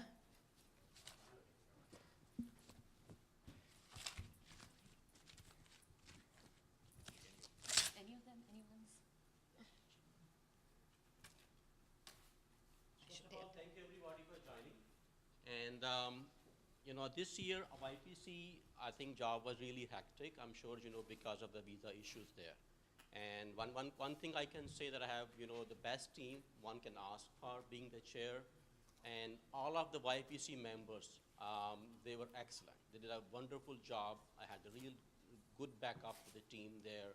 Co-chair Amin, Aruba, Majid, Sadiq, Sana, everybody was wonderful there. So first of all, I would like to thank all of them. And also, especially Sana, I'm going to begin with you. You did a wonderful job organizing the session. I know it is very hectic getting everybody together. So, give a big hand to Sana. First of all, we have the Faz. I think he is part of the YPC before. He was the chair. He was a co-chair, I think, a few times as well. And he helped a lot of young physicians there. So I would like to thank Faz for a wonderful job and a nice lecture.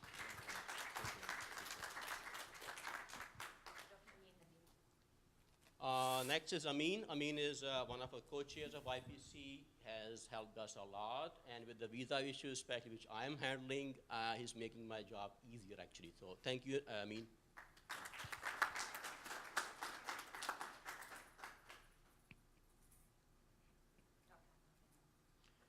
Dr. Aftab. All right, Aftab, I'd really like to thank you especially. Have a lot of people with J1 refusals, and he is part of our team who's calling the program directors there. He's taking his personal time to calling the program directors, speaking on behalf of the APPNA.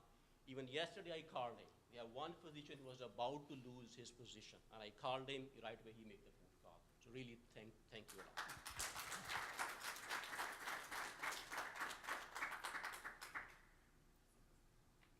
Elizabeth, thank you. I'm really thankful to you. Took the time on the last moment. She was willing to come, give us the talk, because I know because of the visa issues were very important for one of the ECFMG members to come here, give us an overall view about the visa issues, what's going on, how many J1s were approved, how many were denied. So really thankful to you, Elizabeth. Thank you.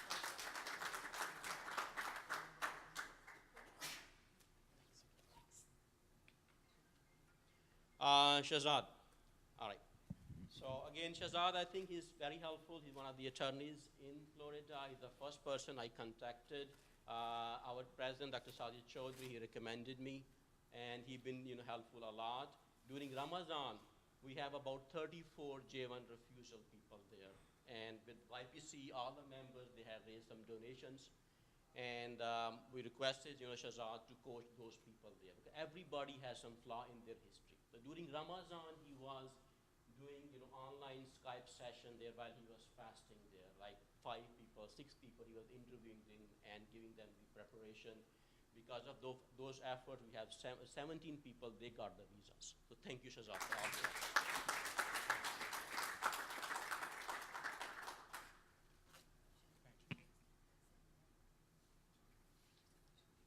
Next is Naveen. So again, Naveen, she's one of the attorneys based in Florida, based in New York, sorry. And she was very helpful there. Her and her partner, Avi, they did webinars for us there. Those webinars, we held them in June, because during that time when we're getting refusals, we don't know what to do. Are there any things we can't do on B1, B2? Are the real violations or not? So she was the first person I contacted. She was willing. She gave us the webinars to all of them. And even after that, their team was very helpful. And I think few of the people for the coaching sessions, for the interview preparation sessions went through her. So really thankful to you, Naveen.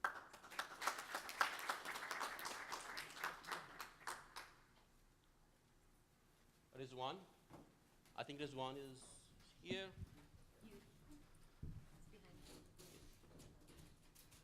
So thank Rizwan. I think he is actually one of the persons when I look for any advice, I'll ask him. He helped me a lot when I was a chair 2 years ago. He helped me a lot, and this year again with all those issues going on, I asked him for advice.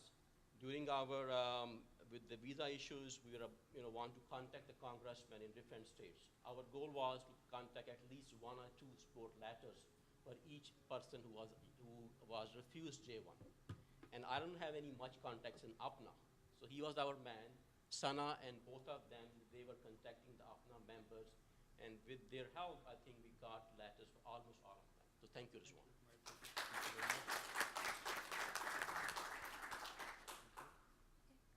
So we would open it up for questions. Please raise your hand. We have one mic. Yes, go ahead.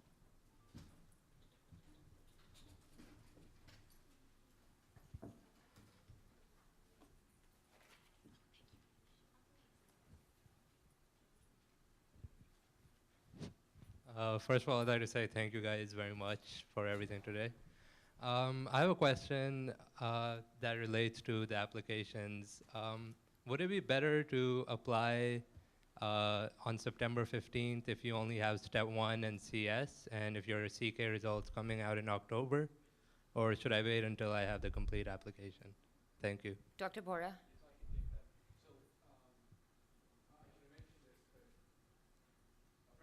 One of the more important things that you can do is to have everything complete and apply actually before the deadline, because so we actually start reviewing the applications before the deadline.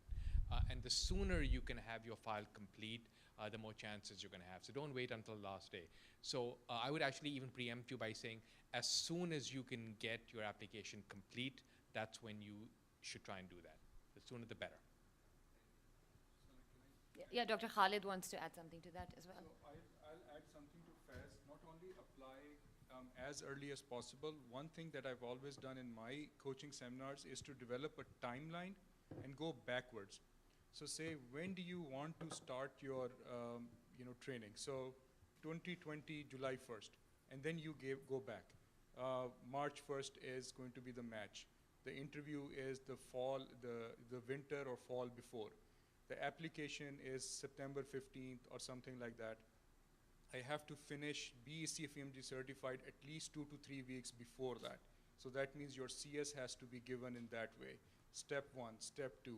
We also recommend giving step 3, never an attempt, and all those things that have been discussed. So you go backwards, and that is the best way of timing yourself, and always keep a cushion so that sometimes, a week or 2 here and there, but always keep a cushion.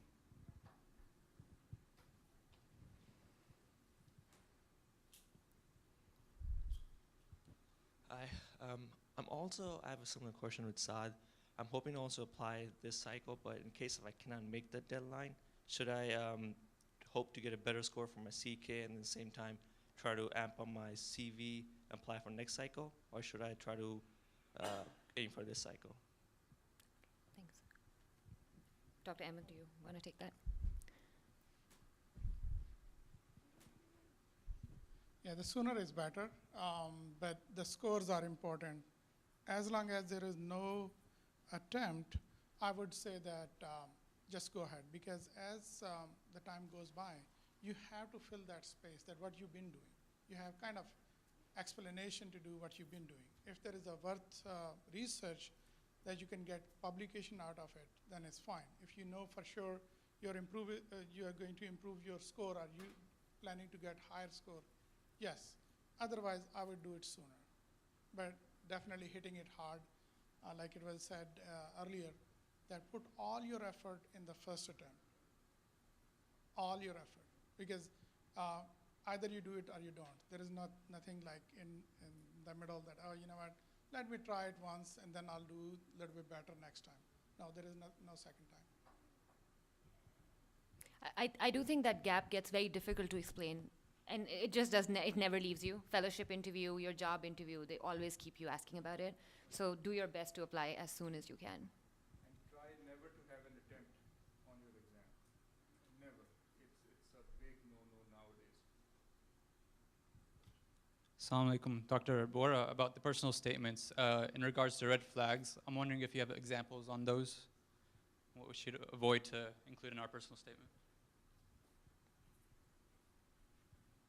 So the simplest one is just kind of typos and grammatical errors. So that's right off the bat.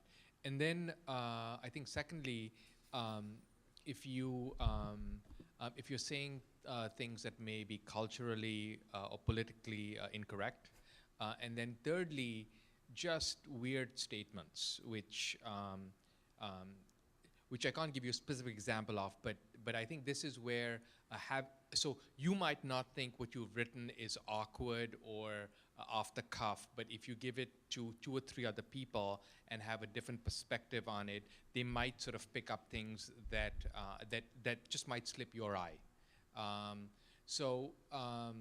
While you want to make it attractive, you want to make it real, you want to make it personal.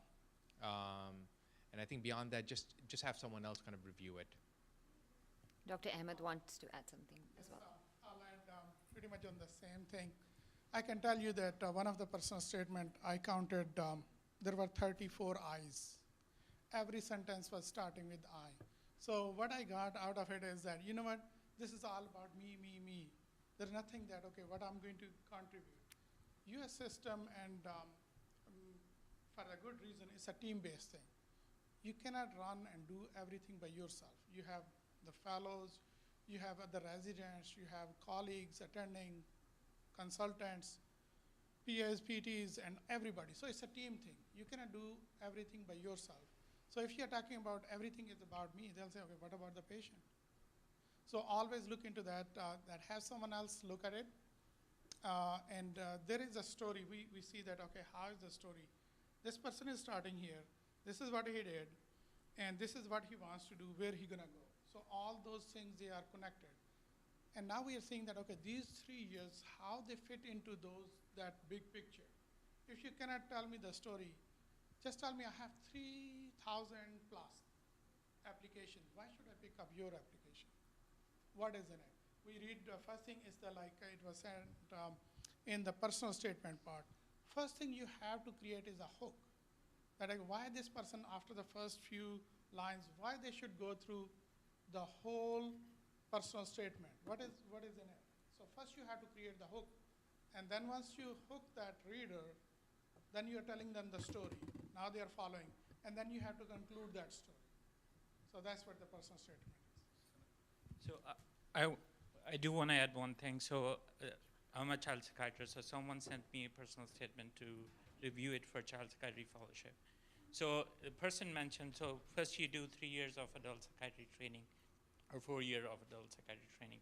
So the person wrote that after doing 2 years of adult psychiatry, I was not excited about it anymore.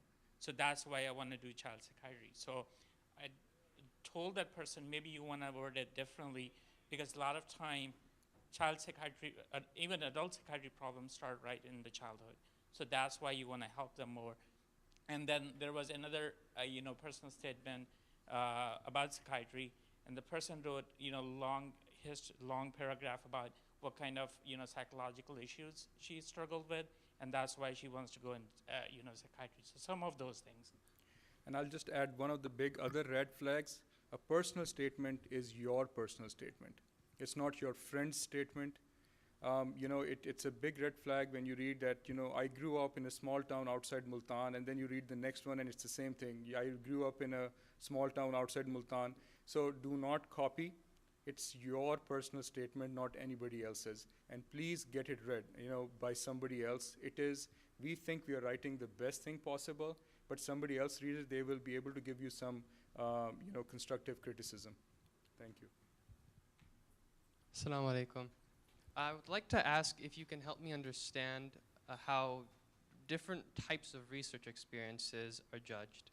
For example, I met with a program director very focused on clinical research, and I remember talking to him how I had a lot of experience on basic science in college. And he told me privately while I was talking to him that he thought basic science guys are, I kid you not, nerds.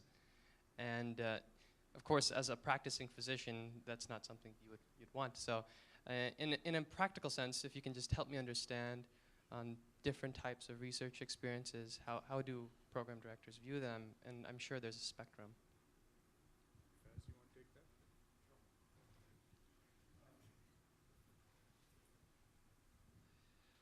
So I don't think it makes a huge difference, honestly.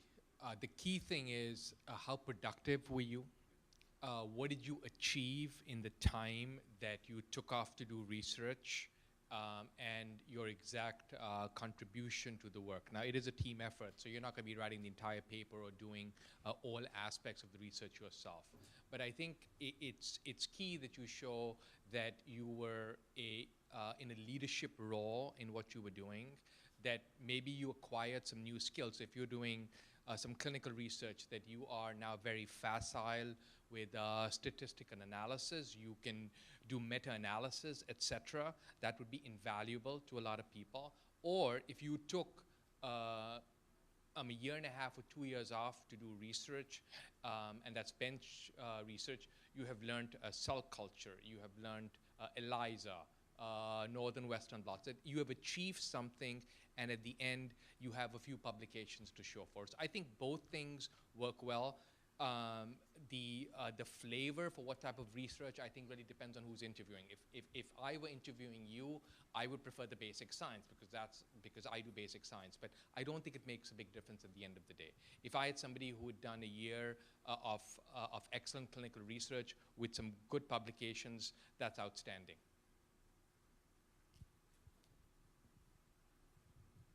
Dr. Ahmed, did you have something to add? I think it's absolutely right. What we are looking for as a program director is as a raw material. And looking at the big picture, that you are coming with this skill set, where I can put you in my program, and what are the long-term goals, what I can get out of you. In other words, how do you fit in the bigger picture? We are like a community hospital.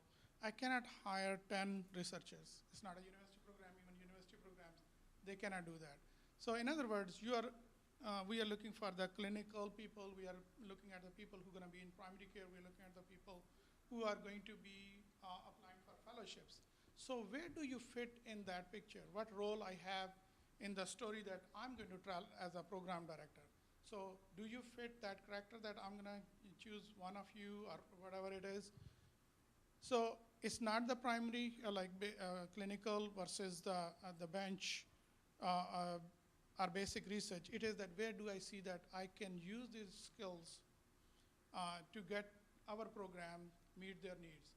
Now again, like I said, city training was mentioned. If you have already done it, we know that, okay, you're interested. In our program, we do the city training. It was a decided timeline first year. We do it in orientation. Before our residents, they start, we already have assigned their mentors. So they are like a force function, because I know that once you are new, it will take time for you to get into it. So we have already kind of take that guesswork out of it. I'm not trying to say our program is best, but if you think like that, I cannot stop you, right? Dr. Nadeem, is there something you want to add from your perspective? I'll reiterate the same thing. Whatever you do, you should be able to explain. I've been interviewing candidates for the last 11 years. I have heard, oh, I have done research many times. And yet when I ask them, okay, which IRB was that, which hospital IRB was approved from, people cannot explain that. They cannot explain the protocol. Many times they are unable to explain their roles. So I agree with what has been said. It doesn't matter you do basic science research, although if you're going in bigger academic program and your scores are high and your achievements are a lot, maybe you'll get a position in a better program if you have basic science research and they have ongoing program. But you know, they are basically looking for how organized and what skills you have. That's what the bottom line is.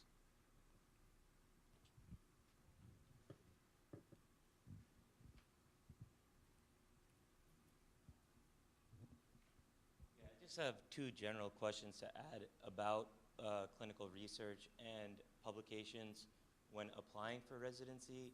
Like, do you think it's considered a red flag, or even consider it a red flag to have research on your CV or not? And how do you compare that to U.S. clinical experience and like having research compared to U.S. clinical experience when applying for residency? Mm-hmm.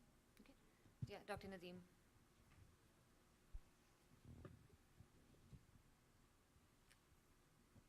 So there are some search engines which you guys know about: PubMed, Scopus, ScienceDirect. If you have research which is cited in any of these search engines, it's worth to mention. It's not going to be a red flag. It's going to be your strength. But if you have research which is incomplete and you cannot explain, then don't mention it. A well-done research, especially which has been published, and you could provide PubMed ID, it's not a red flag. Okay, I was just wanting to reiterate the question, meaning like, compare if you didn't have a research and you didn't have time to do a research while you were waiting to apply for residency and you only had time to study for your steps and do U.S. clinical experience, would you consider that being like a red flag, saying we wouldn't take this person as an applicant compared to them having more U.S. clinical experience? You know what I'm trying to say? No, I understand. No, it's not a red flag. The things which get you the interview or for us to consider for position are your scores and your clinical experience. So there are lots and lots of candidates who don't have clinical or basic science research. So it's not going to be considered as a red flag. So if you have good clinical experience which you can quote, that will help you more. I do think it depends also a little bit on the specialty that you apply for. For example, internal medicine, hardly any of our applicants coming in have research, but I think more competitive fields might require that. Specifically just in general surgery, like do they require, because I was looking at some statistics saying that some general surgeon programs require around the average of like 2.5 researches, 3 researches before applying for residency. Dr. Bor. The answer is it is not required. If you're ready to apply, I would not recommend delaying your application to do a year or 2 years of research. For the most part, I mean, there are some exceptions to every rule. No, go ahead and apply if you're ready. But if you're waiting to do steps, etc., then I highly encourage you to do research and fill that time, that year or that year and a half as you try and get your application complete. And again, it has to be meaningful research that has a defined outcome at the end and in research that is a peer-reviewed publication. Just to add to that, would you prefer someone to do a research or would you prefer someone to go into like some U.S. clinical experience? Well, you can't keep doing clinical experience for a year and a half. No, I'm just saying like a few externships in general surgery, would you prefer that more than just like maybe a month or two in some? So it depends on how much time you have. I think if you've got 3 electives, that's all I need, right? I don't need 15. So, if you can do 3 electives, have, a few good letters from there, that's it. I mean, you proved yourself on the clinical realm, and then you're ready to be interviewed. You follow? Yep. Can I add something? The first year when we had, and I created that template for all the people who are interviewing, we usually have 3 people interview, then we average the score, and then that's how we do it. So the last part was that it was the classification where we're going to put it. We had A, B, C. So A was academician, those who score really, really high. B was broadcaster, just to keep it ABC. Otherwise, mainly it was research, publication, and all that research experience. And C was clinician. So we had, I told the group, I said, you know what, we're going to have pretty much 2 or 3 researchers out of 10. We cannot have all the researchers. We'll have some people who are really, really ahead, and I can tell you, one of our chief resident, he scored 97 percentile 2 years in a row in ITE. So that person is in charge of our noon conferences and all that. So we have academician, that's a high score, or they have really good academic score. Second is broadcaster researcher. We had one person who has done 3 years of research at Mayo. Of course, we are not expecting that he's going to be as good in it clinically. And third group is where you're saying that doing the observership is that we have one person who has done 2 years of residency in King Edward back home. So it's a different thing. Like I said, the program director, they are going to see that where they're going to fit you in their program. What is the strength? So it's not going to be that all 10 will have the same thing. And I usually tell them, the person sitting next that day, every day we have 10 people that we interview.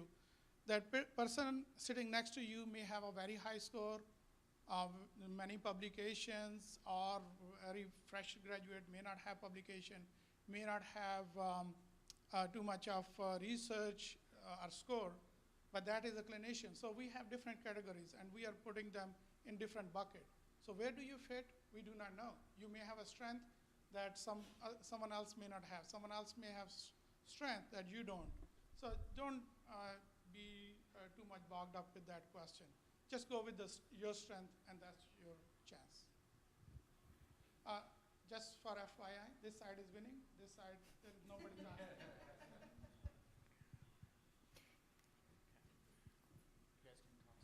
Assalamualaikum. So I want to ask, this person applies for a match and could not match. So how does selection committee see that attempt during selection process? And how should candidate explain that positively in the interview, that attempt, previous match attempt? Thank you.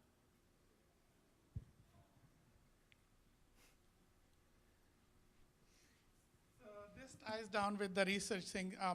I saw someone who was doing the research and applying, and last 3 years didn't match. That tells me a story, right? Whether I don't have to read too much into it, but if the group, all the people for last three matches, that person is not matching, there got to be. I do not know what it is, but there got to be a reason, right? So that is a red flag. Second is not. If you didn't match in last year, you can explain, and it's very competitive. We know everybody is not going to match. It's just by the number. I can tell you that this year, in the main match, there were 430 less IMGs that they matched from the last year. It just is that those people, we have more American graduates. So even the US citizens who are IMGs, all the IMGs, maybe even the Caribbean, their numbers are going up. But we had 430 less people match in the main match. So we know that there are many good candidates who are not going to match, just by chance. You didn't interview in the program which was where you were a good fit. You interviewed in a program which was really, really good. They had good candidates, and somehow they matched over there. You didn't. So it's just a matter of time. In other words, I would say you are carrying a key, and you are trying to open a lock. Now, which lock it's going to fit into, you do not know. You may try those first 10 locks, and they may not be, maybe it was the 11th. And last year you didn't interview there, you didn't apply there. We know that there is an attempt, but it's not too bad, right? Yeah. What are your options? If you're not going to apply, what are your chances? If you do not ask, what is the answer? No, right? So you have to apply. You do not have a choice. I think there's a question at the back over there. He had.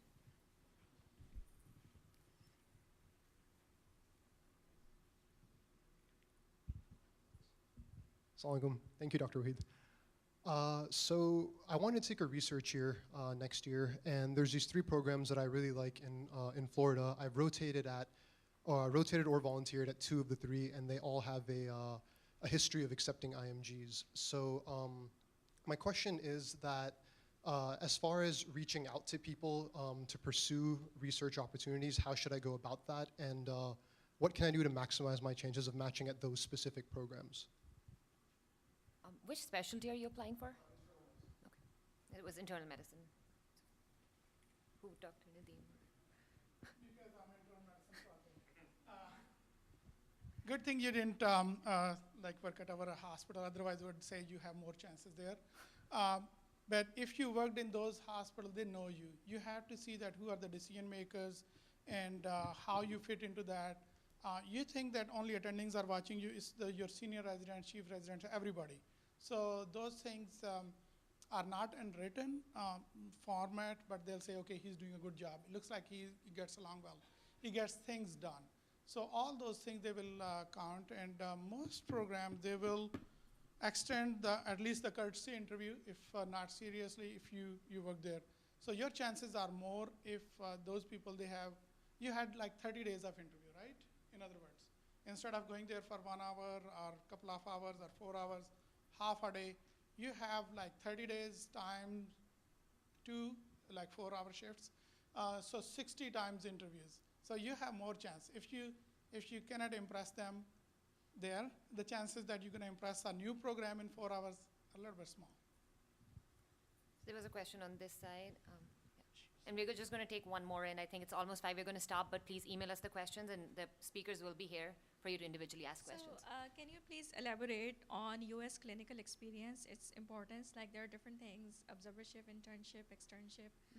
Most of the physicians that are from Pakistan, they have not had that kind of exposure, and then they're competing with graduates from here. And usually we hear the broad term that U.S. clinical experience matter. So how to get it, and what really is going to make a difference? So in terms of US clinical experience, I think sub-internship, of course, is supposed to be the gold standard, because then you work like a US medical student would have had. But after that, I would list observerships, even if you don't interact with patients. They're, again, really, really helpful, because at least you've interacted in that system. And at least when I'm reviewing applications, that's something that is really impressive as well. If you've had no US experience, just from a program director standpoint, they're just thinking it's a big gamble, because it's a system that you've never seen. It's a system you've never worked in. You might have adjustment issues coming in. You might not like how things work. So they're a little less willing to take that gamble. I know in some cases it pays off, but that's just what goes on in our head when we're reviewing the application. Dr. Bora? Yeah, I agree with that. I think particularly for a surgical specialty, it's almost paramount that you have some sort of clinical experience, because we have so many candidates. So why take a gamble? And it sort of builds the narrative, because if you've done a good elective, then you can get a strong letter that's a US-based letter. So I think it just all adds to your application package. So wherever possible, you should try and do an elective. I know it's hard, but the ideal time to do this while you're still a medical student, because then you can do a formal elective. So for instance, Mount Sinai, where I work, offers electives that I understand are fairly easy to get for the most part. And so you should try and find situations such as that, and try and build a repository of US experience, because I think that's going to help, and I'm sure the internal medicine folks would agree with that. Last question from the back. Go ahead. Yeah, please.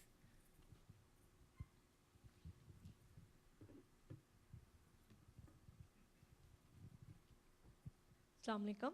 I have 2 questions. First is about step 3. Does low score in step 3 has any negative impact on your application, and how one can overcome that? And my second is about observership, because being coming from Pakistan, we are advised that you have to make most of the observership, like gain it as a clinical experience, do everything, like do physical examinations and interact with the patient. That's what our seniors suggest. So what should we do? And about the LOR, as one of them mentioned, that it should not have all those details. So please let me know. Thank you. Thank you. So your first question, the second question was what to do with the observership in terms of the LORs, and I think Dr. Nadeem's going to answer that. Well, you're quite smart, because that was the last question and you asked too. So what was the first question, sorry, again? Step 3 scores and how to overcome Step 3 scores. that. Okay, so the first thing is that if you have a already low step 3 scores, you cannot do anything about it. So don't worry about it, okay? And the second is about observership. I think, Shahzad will agree with me. You're trying to increase your chances of getting into residency program, and you're diminishing your chances of getting J1 visa. So you have to keep the balance, okay? US experience is, the minimum required is 6 weeks. If you are able to do 6 to 12 weeks, it's fine. If you're able to do in a bigger academic program, it's much better than working in a clinic with somebody who's not in academia. You don't have to have, so basically when we are looking at your application, we want to make sure there are some letter of recommendation. You understand the system-based practices in US, you're able to participate in some discussions, and you'll be able to take care of the patients. I just want to add one more thing. I'm hearing a lot about research. And one of our colleague who did the presentation, who's quite accomplished in the research, he did not have any research experience. The most important things are your scores.